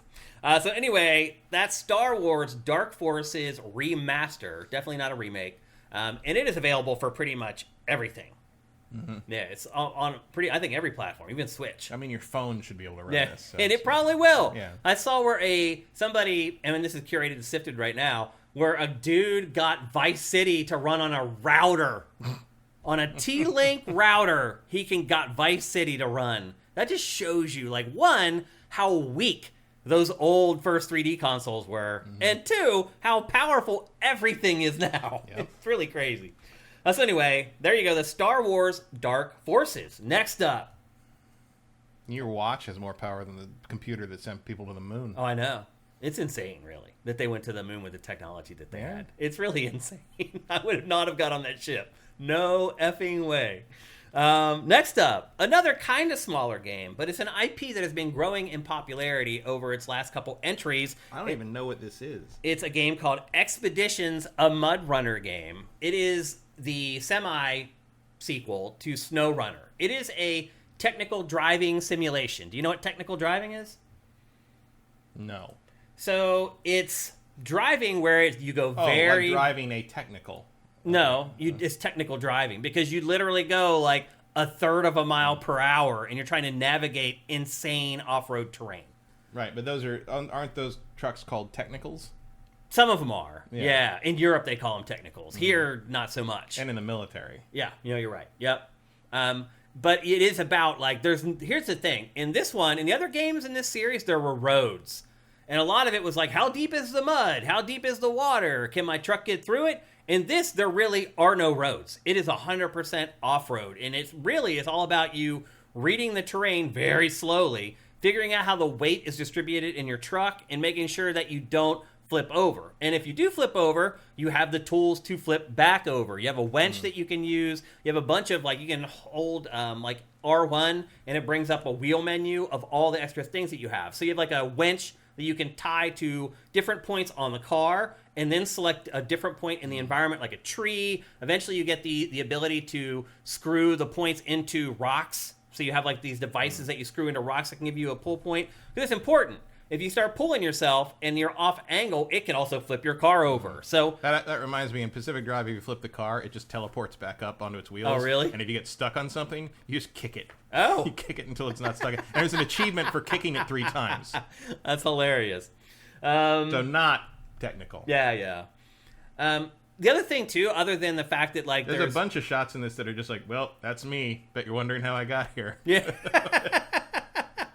It's, the other thing that's changed, other than the fact that there are no roads in this one, are the mission objectives. So it used to be this series would be like, here's a load of stuff, haul it from point A to point B without flipping your car over, basically. Now, it's not really about hauling at all. You still haul stuff. Before you start a mission, you'll take an extra gas can with you, or you'll take, extra car fixing parts with you in case, you break down or you have a problem. But what you're doing is going to someplace to do something now. So you'll go someplace and set up a satellite dish, or set up an antenna, or go and discover a landmark, find ancient ruins. There's some missions where you literally dig up dinosaur bones and excavate dinosaur bones. So there's a lot more context around the missions in this than there were in prior games in this series. And to me, that makes a big difference. It's frivolous in a lot of ways. You just get to the location and hit a button, and then the little satellite dish is assembled or whatever. You can see here you can eventually you get the ability to world build in the game as well. But the mission objectives having some kind of a context to them made a big difference for me as far as sticking with this game, because this game requires a F-ton of patience. Like, you can get stuck in this game and never figure out how to get out. And there's not like an easy way to reset your vehicle. You can't go back to like 10 feet before. Like, literally, you have to hit start, go into the menus, go back to the main menu, and then start the mission over again. There's no easy way to just be like, hey, let's just backtrack. There's no rewind button in this at all. And it can be very difficult to figure out like exactly how your vehicle is going to interact with the terrain. The physics in this are pretty accurate, but they're not accurate enough. Honestly, like, they need to be better than they are. I found that it was unpredictable to know what your truck was capable of once you took it out into the field, just based upon the stats and the data that they give you about each vehicle. There's 3 different environments in the game. There's Colorado, Arizona, and Central Europe. Each of those 3 are completely different as far as the type of terrain that you drive in. This is Arizona, so it's mostly arid, but there's a lot more water than normally you would have in Arizona. So there's still plenty of mud, and quicksand is one of the elements in the Arizona missions as well. One of those things we thought was going to be more of a problem in adulthood. Yeah. than it turned out to be. When I was a child, I was terrified of quicksand. I literally had nightmares about being trapped in quicksand when I was a kid. As it turns out, there just isn't that much quicksand out in the world. Cartoons are corrupting our youth. No, the cartoons are making us afraid of quicksand. Yeah. That's what they were doing.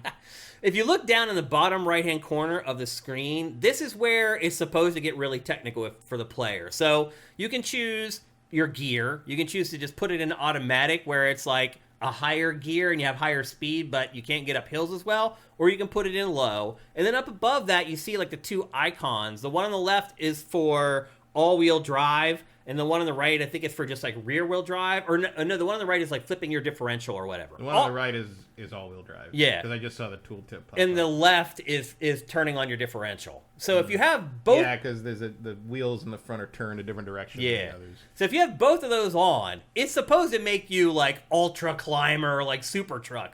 But I have found in this game that like sometimes putting it on automatic is way better.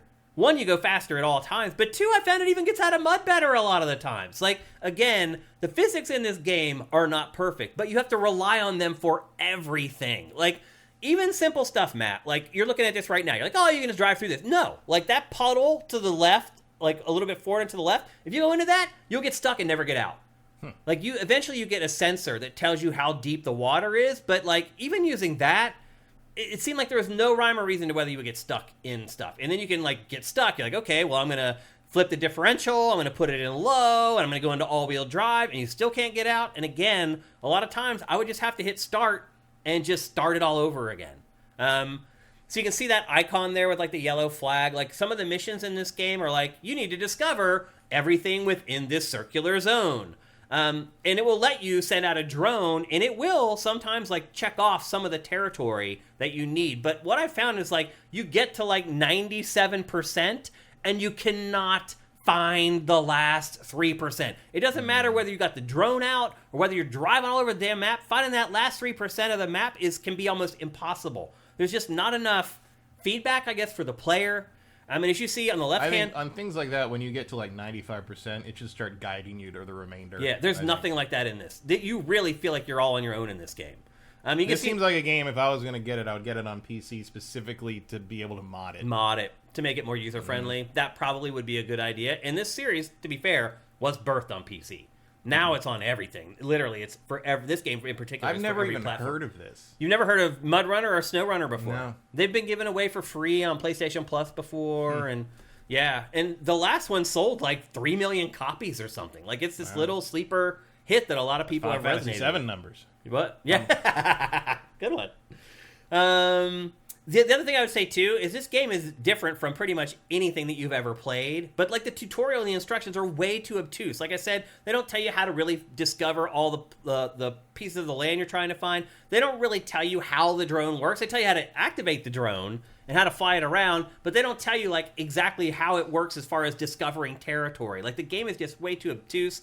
There's other weird things in here, like some of the text tools that pop up, like the text wrap is broken and like it's one word, but there's actually 2 lines of text. Like there's goofy kind of janky stuff in here like that, which I was kind of surprised at considering this is like the 3rd or 4th entry in this franchise. Some of that stuff just never gets gets fixed. Never gets better. It's kind of weird. Yep. It kind of reminds me of Euro and American Truck Simulator. Yeah. This same vibe. Yeah.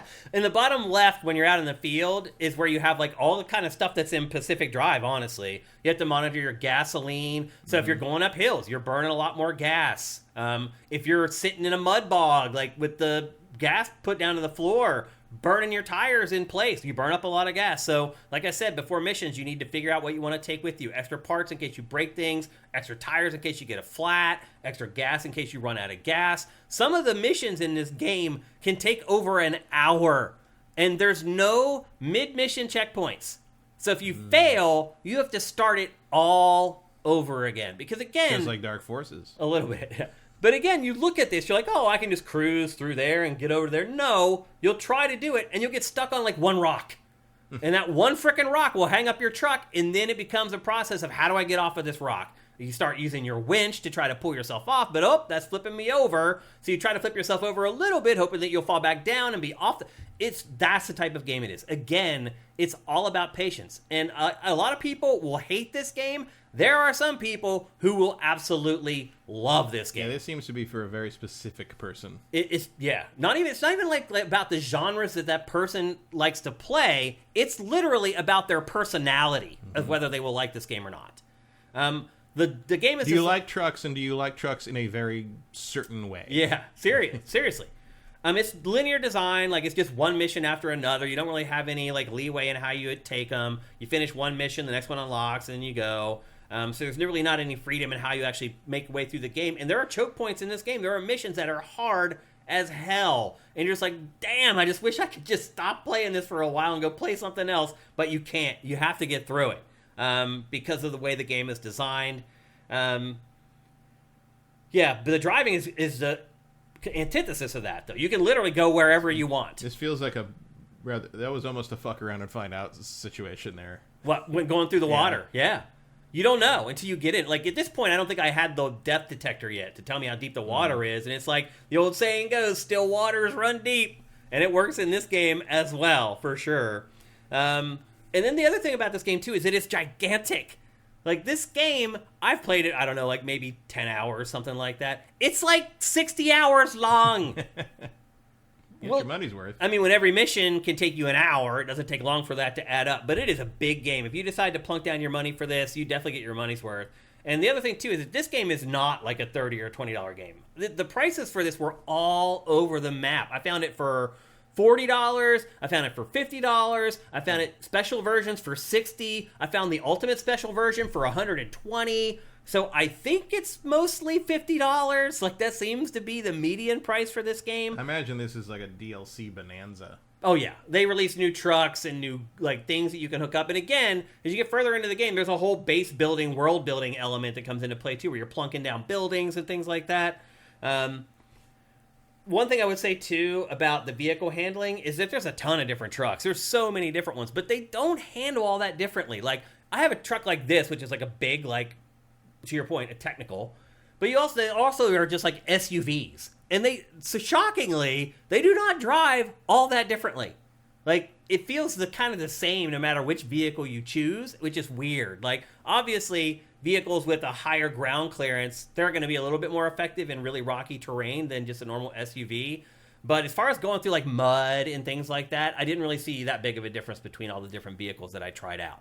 But see, look at this, Matt. You would think, looking at that, you can just go up that hill, right? Yeah, well, I would switch to all-wheel drive. Nope, but look, there's a little boulder there that's keeping me from doing it. And look, now I'm going to go, okay, now I'll try. I'm going to go in reverse to back up, hoping I can get a little bit of momentum to go up the hill. Like, this is how you play this game. It's a bunch of trial and error. You go from low to automatic gears. You turn on your differential. You turn it off. You turn on all-wheel drive. You turn it off. You're like, oh, that ain't enough. I'm going to back up. Try to get a run for the hill. Then you get stuck on like one boulder or one rock or whatever. Again, it requires a lot of patience and LOD. Look at this engine, Matt. It has LOD problems and you go 1 mile an hour. Which might be a new record. Some of that seems like it's having trouble keeping up with how many tire tracks are being left. That could be, yeah, because you keep backing up and like going over the same tracks. It's erasing your old tire tracks, but you've been there so long that you're watching it erase them. Yeah. And then that ground seems like you missed a texture there or something. Well, I think it's blurring because I think it's trying to draw the tire tracks basically. But see, there it finally goes. Like, that looks worse as you get closer. Yeah. But notice, like, all of a sudden the truck just went up the hill. And look, you can see my settings on the bottom right there. I didn't do anything really. It's on automatic, and it went up the hill, where it wouldn't go up the hill and low. And that, to me, is kind of a fatal flaw in this game. Like, you should see a bigger impact on changing the setup of your trucks, I think, anyway. I felt like, it's like, so you get to there and you're like, oh, God. Like, how do I make it past this? Like, where's the tree at that I can hook my winch to? And there you go. At some point, you just got to get out of the truck. Yeah. I hate to break it to you, boys. Yeah, it doesn't let you do that, unfortunately. And then the winching system's a little weird. Like, you can upgrade it so eventually your winch length is farther. Because sometimes you have to hook it to a tree that's, like, off to the side. It'll make your truck roll over. So in, like, where you can attach the winch to the truck versus it's a little janky on whether it'll let you attach to the trees or not, or... I don't know. Again, it's a bold strategy, Cotton. Yeah, I was trying to slide by on that little... This is what the game is, though. This is what the game is. So what you're seeing here on this B-roll, this is what it's like when you're playing it. You got to try stuff. Oh, that doesn't work. Take out the drone. Fly overhead. Can I find a pathway around all these rocks to, an easier way to get up? That's what it's all about. And it goes on and on for like 50 hours. So... Again, this is a very specific game for a very specific type. Cut, exactly. Cut the B-roll until I almost figured it out, because you don't want to watch me going back and forth for forever. But even here, I get stuck again and have to winch to the tree, and the winch pulls me up over the rocks and blah blah blah. So again, this is a very specific game for a very very specific type of player. I know not everyone's going to like it. I don't even think really I liked it for the most part. I am not a particularly patient person for certain things in life. Other things I am. But I was not very patient with this game. It definitely started to grate on my nerves a little bit. You certainly weren't patient with a cactus. Yeah. But I will say this. It does give you a nice sense of accomplishment. When you finally get up that hill and you finally find that last piece of land that you needed to sink 100%, it feels pretty good, but then you have to start the next mission. Were you just supposed to send a drone up there and not the truck? No, No, the truck was supposed to go up there. You sent the drone up there first to scout it, to figure out how to get up there, basically. But did you not send the drone first? I did, yeah. Well, because it's not giving you the check mark. There you go. See, again, there's like weird issues with this game. Like, things don't always work the way that they're supposed to. I don't think you needed to go up there. Oh, I did, definitely. Yeah. Because I already scouted up there. So the mission starts, and it's like, you need to get up here. So they send out the drone, you send the drone up there, and it does check it off. Like, okay, you flew the drone where you needed to, now you need to drive up there. Again, the game is just a little janky, a little off. Things don't always work exactly as they're supposed to, which for a game like this, I found pretty annoying. So I don't want to spend too much time on it. It's some people are big fans of this franchise, though, and really, really like it. I'm not one of them. I can kind of see the charms for some people, but again, it's for a very specific type of player, someone who's extremely patient and enjoys like very challenging games that give you a nice sense of accomplishment when you finally complete missions. So again, it's Expeditions, a mud runner game. It's available for pretty much everything. I found it for $50 for the most part, but I also found it for $40 in one spot, so you might be able to find it a little bit cheaper. I would say I'd buy this at like $25 or $30, something like that. You see, eventually you get binoculars. They do keep giving you tools that are supposed to help. Like the binoculars are supposed to help you mark territory, but it only does it so much. And so eventually you pull out the drone and you send the drone around to do it, and that only does so much. So eventually you get back in the truck and you drive the truck around trying to find the spaces that you haven't visited yet. It's a little bit, or a lot of bit actually, of trial and error. There you can see there's like an airdrop. So if like you're running out of gas, you can go to the airdrop and they'll have gas cans there and spare parts and things like that. And those come in handy later on when you're playing the longer missions where you have almost like checkpoints between your objectives and you're running out of gas and your car's beat up and you're like, oh, thank God I found this airdrop so I can put more gas in, I can repair the things, I can continue on with the mission. So I think I've given you a pretty good lay of the land as far as how this game works at this point. You also have a sense of dread in this game. So like I saw, for example, okay, they want me to go down the hill, and I'm like, how the hell am I ever going to get back up the hill? Like, it makes you second guess, like, all your decisions. You're like, oh, I might be able to get down here. I probably will never be able to get back up. Okay, you discovered a new ford, as in a river ford or a truck You mean ford? like a fjord? A fjord's different from a ford. It is, yeah. I don't know, actually. This game is made in Europe, so they do use some terminology that's more common in Europe. Fording the river is a thing. You cross the river, you ford it. But, like, it capitalized Ford. Which should not be. Which should not, Which is like the truck. Yeah. Are there Ford trucks in this, or does it even get that branded? I don't think they are, no. Yeah, I think all the vehicles are fake. I don't think they're actually licensed vehicles. So, yeah, I don't know, like, if there actually is a Ford in there. I don't know what you saw there. But, again, I saw all kinds of stuff pop up in this game where I was like, what the hell was that? Like, just weird little anomalies or glitches or bugs or whatever. Was that a 216 Action? Twos, T-U-Z, 16, that's Actaeon. Yep, there it is. Is it real?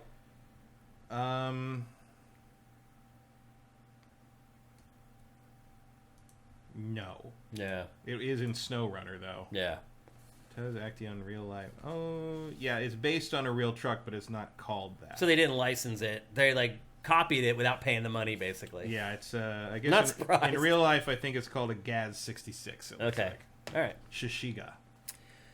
Anyway, there you go. I don't want to spend too much time on it because it is a smaller game, and again, I know it does have a limited audience. Big Smoke 82 says it reminds me of Death Stranding. I mean, it is a little bit of like a delivery simulation. I can see. Apparently, it's the same people that do Spin Tires. Yeah, it's the same franchise. Spin Tires is. Yeah, it's just like an offshoot of it. It gets a little confusing. That was a Soviet truck. No wonder. Vincent says it appears to be 40 on PC, 50 on console, which is very strange. Yeah. But I saw it for both 50 and 40, and again, there are like the higher versions, the collectors of edition or whatever the crap that sell for the more expensive versions. Again, I would feel more comfortable if you told me you bought this at like 25, 30 bucks. That's to me a little more in the wheelhouse for this game. But they have a bunch of fans, so my guess is they'll sell 1 million out of the gate for the 40 or 50 to the fans, and then they'll drop it down for people like us who are just like mildly interested or whatever. But again, that's Expeditions, a Mud Runner game. I don't know if I'd say I'm mildly interested. That's not a game I would probably play. Yeah. Well, if you get it for cheap. Even so. Yeah. Time. We have a finite time in this earth. We're a little older, Matt. Yeah. We look at things a little differently than some of the younger folks do. And I used to look at things a lot differently than I do now. So, again, that's Expeditions, a Mud Runner game. It's available for everything. You can find it for 40 or 50 bucks. I would not pay that price. I would wait until it drops a little bit, unless you're a fan. And if you're a fan, you probably already pre-ordered it. All right. And with that, it's time for a word from New York Sneaker Society. What's up, everyone? Shane here. And one thing you may not realize about me is that I am a total sneakerhead. That's right. I've been collecting Nike sneakers since the early 90s. My favorites are Air Max 95 and Air Max 97. Now, one thing that's different about me from your typical sneakerhead is that I actually wear the sneakers. And because of that, they can get dirty. And that is where New York Sneaker Society comes in. Using their advanced shoe cleaning products, I turned an old pair of Nikes that looked like this into this. With their cleaning products, your sneaker life can go from a year to 5 or more. I know that. I have shoes that are like 30 years old that I still wear because I've cleaned them. You can also lower your carbon footprint, by keeping your kicks looking fresh. For my daily drivers, I also appreciate New York Sneaker Society's Refresh Spray to keep them smelling great and staying crisp. Head to nysneakersociety.co/sifted to clean your shoes like a pro at home and get 10% off your order. That's right, that's nysneakersociety.co/sifted for 10% off. So, Matt, I think I made a big mistake. I let it be known that I have these awesome cleaning kits and tools to clean shoes in our household, and now my wife wants me to start cleaning up all her old shoes. My wife also, believe it or not, is kind of a sneakerhead. Like, I think that's one thing that I've rubbed off onto her. She also is like way into like Air Maxes, and like she's been collecting like nice Air Max Nikes for a long time. And she's been seeing me clean up my shoes. I've been getting out of the closet and seeing the result and been like, hey, I got some 270s that like I was using to work out in and I never cleaned. Like, can you clean them? So be careful. You end up being like pulled into duty on shoe cleaning. And again, I say it every week, but you can save yourself so much money by getting yourself a shoe cleaning kit at nysneakersociety.co/sifted. Like, tennis shoes are at least $100 pretty much now. And I guarantee you have shoes that you think are worthless just because they're dirty, that have been in your closet. You maybe thought about throwing them away or whatever. Get a kit from New York Sneaker Society. It will blow your mind at what they can do and how they can revive shoes. Shoes are way too expensive to throw away. Now, obviously, if you worn out the bottoms, there's not much you can do with that. But if you have shoes that are just dirty or got worn or scuffed or whatever, you'll be shocked at what a cleaning kit from New York Sneaker Society can do. So head on over there again. It's nysneakersociety.co/sifted. And along with that sponsorship comes a little segment that we do every week called the Sneaker of the Week, where we pick one game that during the week kind of snuck into our conscience or started creeping up our most anticipated lists. And this week's game is a game, Matt, I think that you are very fond of, although it's the sequel, and that is Greedfall 2. We finally got the second trailer for this game. This is Spiders, right? Yeah. Yeah. Greedfall, Matt, so close, much like Banishers, so close to just hitting that AAA level of polish and content and everything else. Greedfall, same deal. So close to hitting that AAA action RPG stratosphere. Hope is with the sequel here that it'll actually happen. But we got Spiders is threatening to be one game away from being the next BioWare for about 3 games now. Yeah. They haven't quite got over the hump, but they're very close. And this game looks like they're inching even closer. And this is only the second trailer. We got the debut trailer, which didn't show a bunch, and then we finally got this one. And this one put it right on my radar for something that I need to pay attention to. Now, I don't think the game is coming until the end of the year. I think right now it's scheduled for Q4 2024. Yeah, and I wouldn't be surprised if that slips. Me either. I wouldn't be surprised if this ends up being a 2025 game. Again, because we're only getting the second trailer of this game in March. So we'll see. Maybe they're further ahead than we expect because we still haven't seen gameplay. This is not gameplay, obviously. No, this is in-engine, but it's not gameplay. Yeah, this is in-engine cinematics that they've shot, they basically pulled out of their code and grabbed direct feed from and then cut it up into a compelling whole. But Greedfall 2, Greedfall 1, we both were fans of that game. Matt, you were a big-time fan of it. I remember when we talked about it on GameFace. I think a lot of people did. I think a lot of people really liked Greedfall. Because BioWare didn't make these games anymore. Yeah. So anytime I get one that's even halfway competent, it's nice to see. It's kind of a hole. Yep, totally missing in the release calendar. So anyway, that's one to keep an eye on. Greedfall 2 only announced for PC, PS5, Xbox Series right now. Although apparently they are confident that Dragon Age 4 will release late this year. Yeah, I was shocked to see that. And I don't believe it, do you? I believe they want it to. Yeah. I don't know if it will. I don't think it will. Maybe financial year before March, maybe. They'll do. I think they will do the big unveil in late summer. Yeah, but E3-ish time. But in terms of playing it by Christmas, 50-50. That feels like a pipe dream to me because we haven't seen any of it. We literally haven't even seen like. Well, seeing it doesn't matter. Yeah, we haven't even seen like any real in-engine stuff from that game yet. Well, we saw the leak. Right. Well. Right, but what I'm saying is them deciding not to show it doesn't mean anything about how far along it is. It's been 10 years. Yeah, like it could be almost done. We don't know. Like they're just playing that one close to the chest for reasons that I don't really understand, but probably have something to do with the fact that if this thing doesn't sell like 10 million copies, BioWare Edmonton's going away. Probably.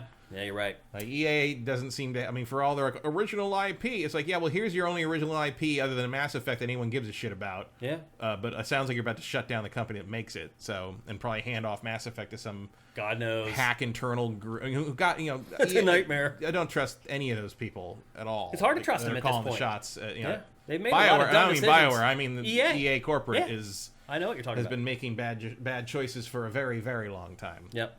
But anyway, there you go. That's Greedfall 2. It is our sneaker of the week for GameFace 379. And with that, it's time to move on to our last topic of today's show. You think that Microsoft thing's going to have Silk Song in it? I hope so. That'd be nice. That'd be real nice. It kind of is way overdue. Our last topic for today's show, we're not going to spend a ton of time on it. We're going to talk about Splatoon 3, the Side Order DLC. And normally I don't talk about a ton of DLC on GameFace because a lot of you just don't care, one. And two, just organically, DLC is not going to be as popular because people play the base game. They may have liked Splatoon 3. 10% of them are going to actually buy. If that. It's always amazing when you can see the percentages on the achievements or the trophies. It's always amazing to me how few people actually play the DLC. Even on old game, I think the Spider-Man 1 DLC, it's still like 1.5% have like the basic trophies from Yeah. So it makes me wonder how it's worth it to make it. I know, to make it. It feels like not many It's like people you should get just chop it and move on to the next project. I agree. I don't get it either, Matt. But anyway, the reason we're talking about this DLC is because it completely changes Splatoon. It is a roguelite, brand new single-player campaign. It feels like they're really pushing this IP away from the multiplayer thing. I don't know if it's away from the multiplayer. I think they've struggled to find a good single-player strategy for this franchise. Yeah. So I think they're using the DLC but they're to trying experiment. so hard as opposed to just expanding the multiplayer version. Yeah. You know, it feels like if they were happy with that, they would just keep focusing on adding new things to that. But they really seem to want to find a single-player mode here. They do. And I don't blame them. Like, I love this franchise, but the single player has always been lacking. It just feels like it's a tutorial to learn how to play multiplayer. And this is not. I mean, this will help you learn the basics of Splatoon, but this is a roguelite. I don't know who I am. Who am I? Yeah. And basically how it works is there's a whole plot behind it as well, and a whole new area. So you open Splatoon 3, you go to the main hub area, and now there's a train station that you can go to that will take you to Inkopolis, which was the setting for Splatoon 2. So you go to Inkopolis, you get there, and this cinematic just kind of kicks off, and it starts the whole thing. There is a plot behind it. You play as Agent 8, which is a character from Splatoon 2's Octo expansion. And as I said, you go to Inkopolis Square, which is also from Splatoon 2. And basically the whole thing is set in a metaverse. You may be noticing like it's all kind of monochromatic, like it's all grayscale. There's not a bunch of color. That's because this all takes place in a metaverse, like everything else in video games and pop culture anymore. Off the Hook, which is the little fake show that plays when you boot up Splatoon every time, one of those characters named Marina has gone missing and has been taken into a tower by an entity called the Order. And you play as Agent 8. You must fight up through 30 floors of the tower to get to the top to rescue Marina. And also Marina's sidekick, Pearl, is now the little robot that follows you around. So her personality has been transported into the little droid that is your sidekick throughout the whole thing. It even fights alongside you once you start playing the game. So the Gelatons are a new race of enemy. You're seeing them here. They're like basically like animals covered in gelatin. And a lot of the mission objectives in this, like each floor is very small. There are these very small, like self-contained environments that you go into. And most of the objectives are pretty much just wipe out all the gelatins. But they do end up mixing it up a little bit. So as I said, each floor is extremely small. There's 30 of them total. They're like tiny little self-contained gauntlets where it's pretty easy to see what you need to do to progress. There's a boss fight that happens every 10 floors, and then obviously the final boss, which I'm not going to spoil it. You probably can guess what that is. But there's 3 total bosses in the entire game. And they do make you think about the game in different ways versus the rank and file levels that you end up playing through for the most part. The mission objectives, as I said, most of it is just like wipe out all the gelatins, but they do mix it up a good bit as well. Some are like horde modes where you'll take over a little section of the map and have to defend it as the enemies flood in. There's one where you shoot, there's like a turbine that you shoot, and then it like spins and goes along this predetermined track. You have to keep shooting it until it gets to the end. There's others where you have to push balls into a goal. Overall, I would argue this mode could use a lot more mission variety. That, to me, is what wore thin really quickly. Even though there's only 30 missions, that's all the mission types that I just gave you. That's pretty much all of them. So you're doing each one of those like 6-7 times a piece or something like that. It does wear out a little bit. Like most roguelites, you do only have one life. But one thing I would say that this is different from other roguelites is that the levels don't get mixed up as much as they do in other ones. Like, I've noticed that, like, I've tried to replay, like, and went through, and, like, the first stage was still pretty much the same as the first stage was the first time that I played through it. They're changed a little bit, but the game is trying to build your skill, so I feel like it's a little difficult to just completely randomize each one when there's specific things you need to teach the player with each one of them, at least for the first like 10 stages anyway, until it runs out of all its tricks.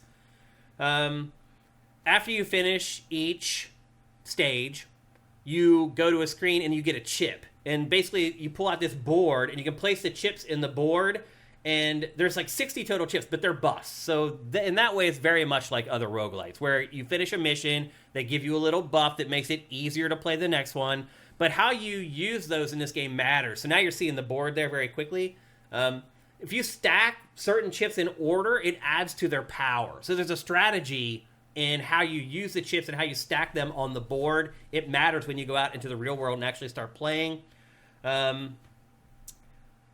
So the drone, Pearl, who's been zapped into the drone you can level up between matches. You eventually get like equipment slots and special abilities.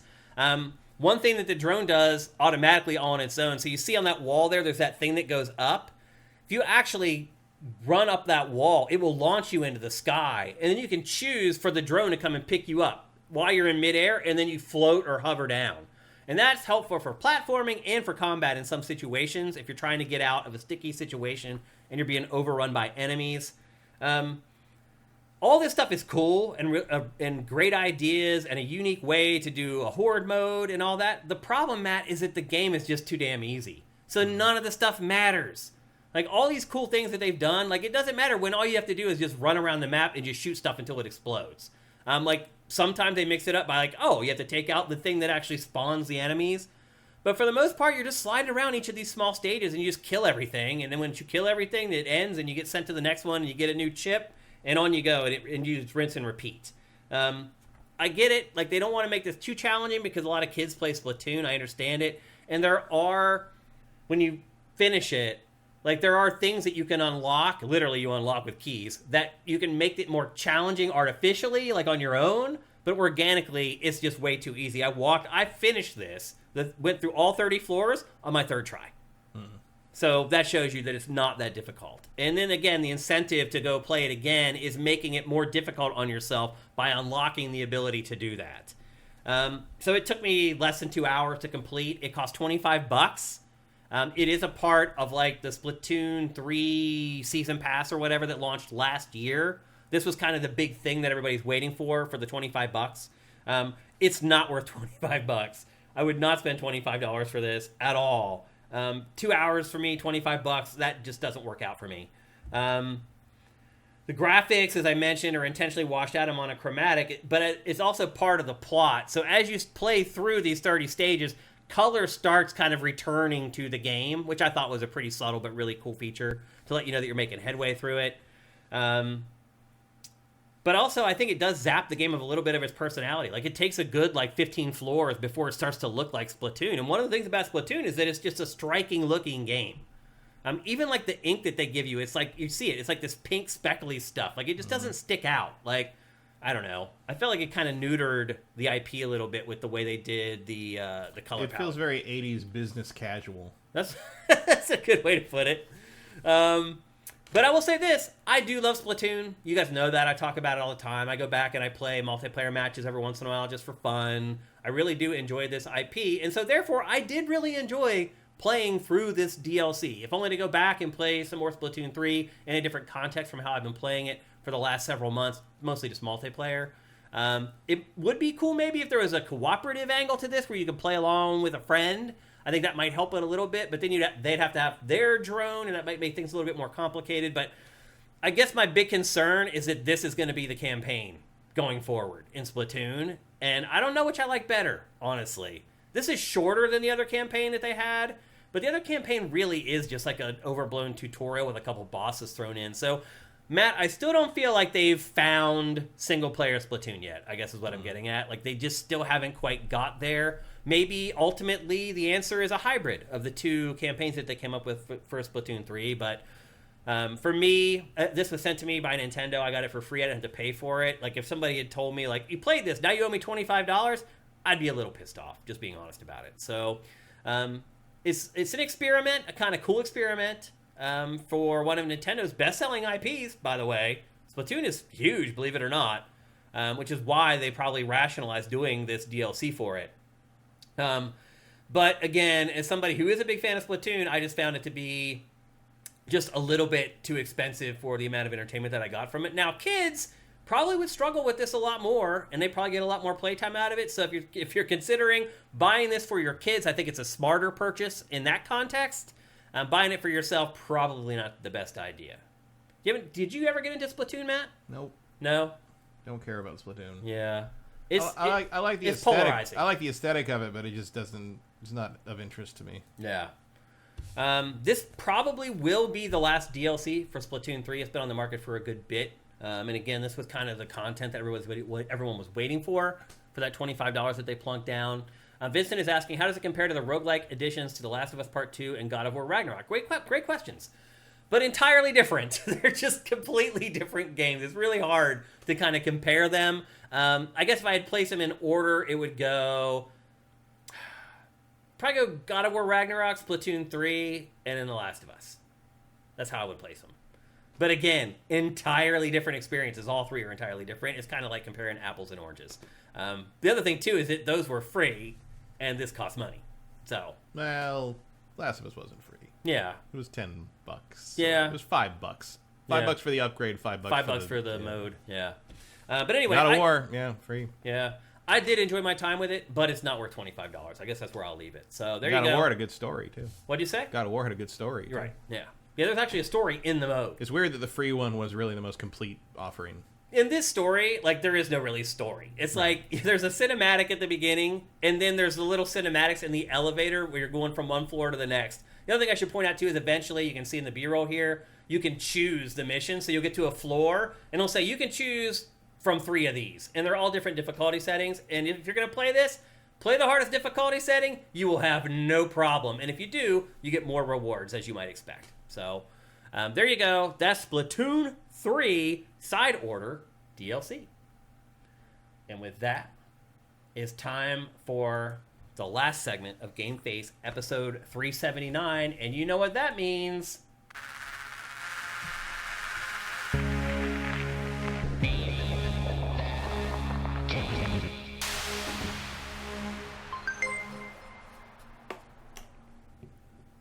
That's right, it's time for Name That Game Tune, which is a little game we play here on GameFace where I play 5 samples from a video game, and you try to guess the name of the game before Matt Kyle does. A few things before we get going. You can only win once per year. If you've already won this year, do not play, and at this point we do have a bunch of winners.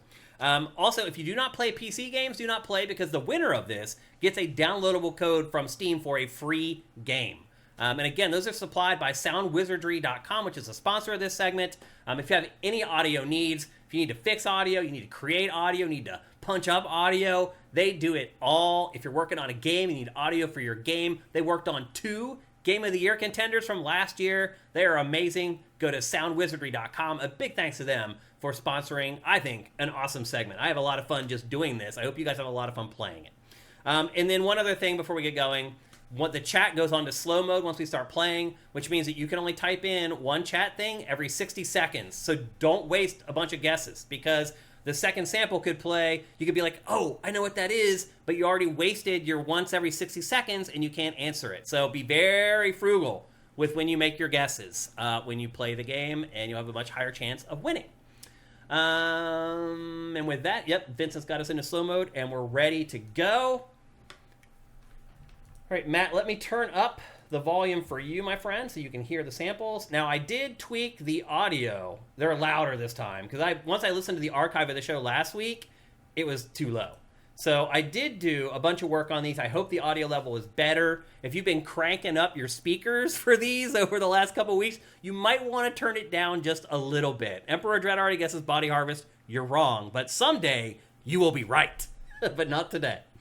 So anyway, here we go. We're ready for the Name That Game tune. Matt, are you ready? Yeah. Hope y'all are ready. Here comes the first sample.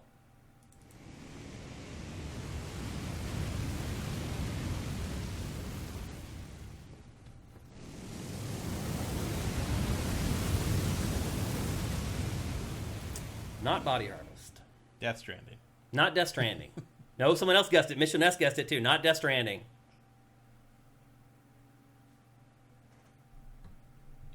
And you guys venture a guess, Final Fantasy X. No. That's a good guess, though. Mm-hmm.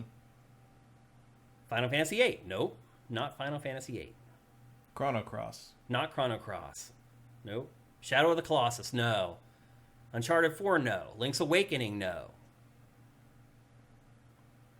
Looks like we might make it to the second sample. Uncharted 4, no. 50 Cent Blood on the Sand, nope. Chillax, brosif. Nope. Wind Waker, no. Toon Medic, big surprise that you chose Wind Waker. Anyone else before we move on? All right, I think that's it. All right, here comes the second sample. And you can definitely get it from this, I think. Here it comes.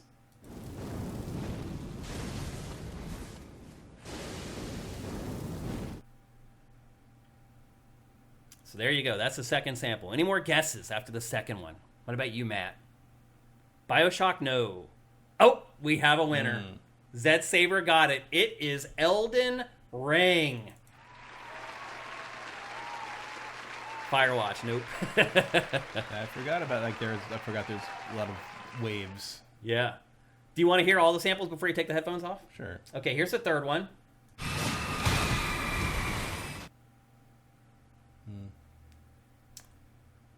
Here's the fourth one. This one's definitely. Yeah, I would have known from at that point. I don't know if I would have guessed Elden Ring. And then here's the last one.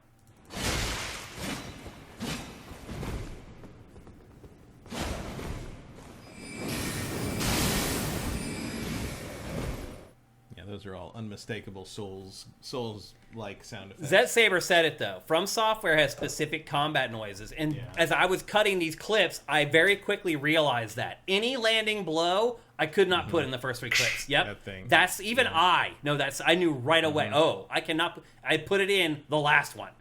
Because I have, people need to get it. I want people to win. So anyway, great job, Zed Saber. Nobody else, I don't think, was going to get it but you. So awesome job. There's another round of applause for you.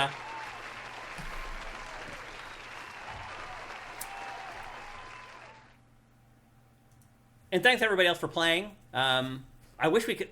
My goal is to at least get to the third one every time. Haven't quite done it yet, because you guys are just too damn good. That's the truth. You guys are just really good at it. But Zed Saber, you're right, man. There is a sound From Software when you land a strike. It's that. It's hard to explain it, but when you hear it, you know where it comes from. And so I like doing this because it's a puzzle for me trying to figure out what audio cues are going to clue you guys into the games. It's fun to try to figure out what stuff I should include in each clip and what I shouldn't. So, again, my goal is to try to make it to the third clip every time. And I could do that easily by just using, the sound of a door shutting or whatever. But that's not fun. I want to make it possible still to get it with the first one. But anyway, I'm enjoying doing this. I hope you guys are enjoying playing it. I think as I get better at it, we'll go deeper and deeper, and people will end up getting it on the third or the fourth or the fifth sample or whatever. But I have fun no matter what. And that's it for GameFace episode 379. Once again, we've run out of time. We can't do Q&A. I apologize. We haven't done it for a while. And again, that's my fault as the host. I'm not managing the show well enough to leave some time for Q&A at the end. So I do apologize for that. Hopefully, Name That Game Tune is a decent facsimile. You guys are enjoying playing that and don't feel so bad about the Q&A. But again, there is always Ask Shane Anything if you do want to ask me any other questions outside of the GameFace ecosystem. If you're watching this show on YouTube and you want to help us out, that would be awesome. Head to patreon.com/sifted. That's SIFTD. If you're listening to the show on any of the podcast services, same deal, go there. If you don't have any money, you can help us by reviewing the show on the podcast services. You can like the show on YouTube. You can subscribe, of course. You can subscribe to Sifted on YouTube. Now, it's not as good a deal as you go to our Patreon, but it's still a pretty good deal compared to other gaming outlets. So there's a bunch of ways that you can help us. There's Twitch Prime, as a lot of people do during the live show. If you're watching on YouTube, go down to the description below to learn how to do that. There's just a ton of different ways you can help us, whether you have money or not, and we appreciate all of it. Everything makes a difference. So thanks, guys. I'm kind of sitting here right now, Matt. I'm like, what are we going to talk about next week? This is another kind of dry week of releases. We always manage to put together a good show. I think you guys can rely on us. We'll be back here next Tuesday at 1 p.m. Pacific, 4 p.m. Eastern at twitch.tv/siftedgames. So have yourselves an awesome week, guys, full of great games. We'll see you next Tuesday. GameFace is up and out.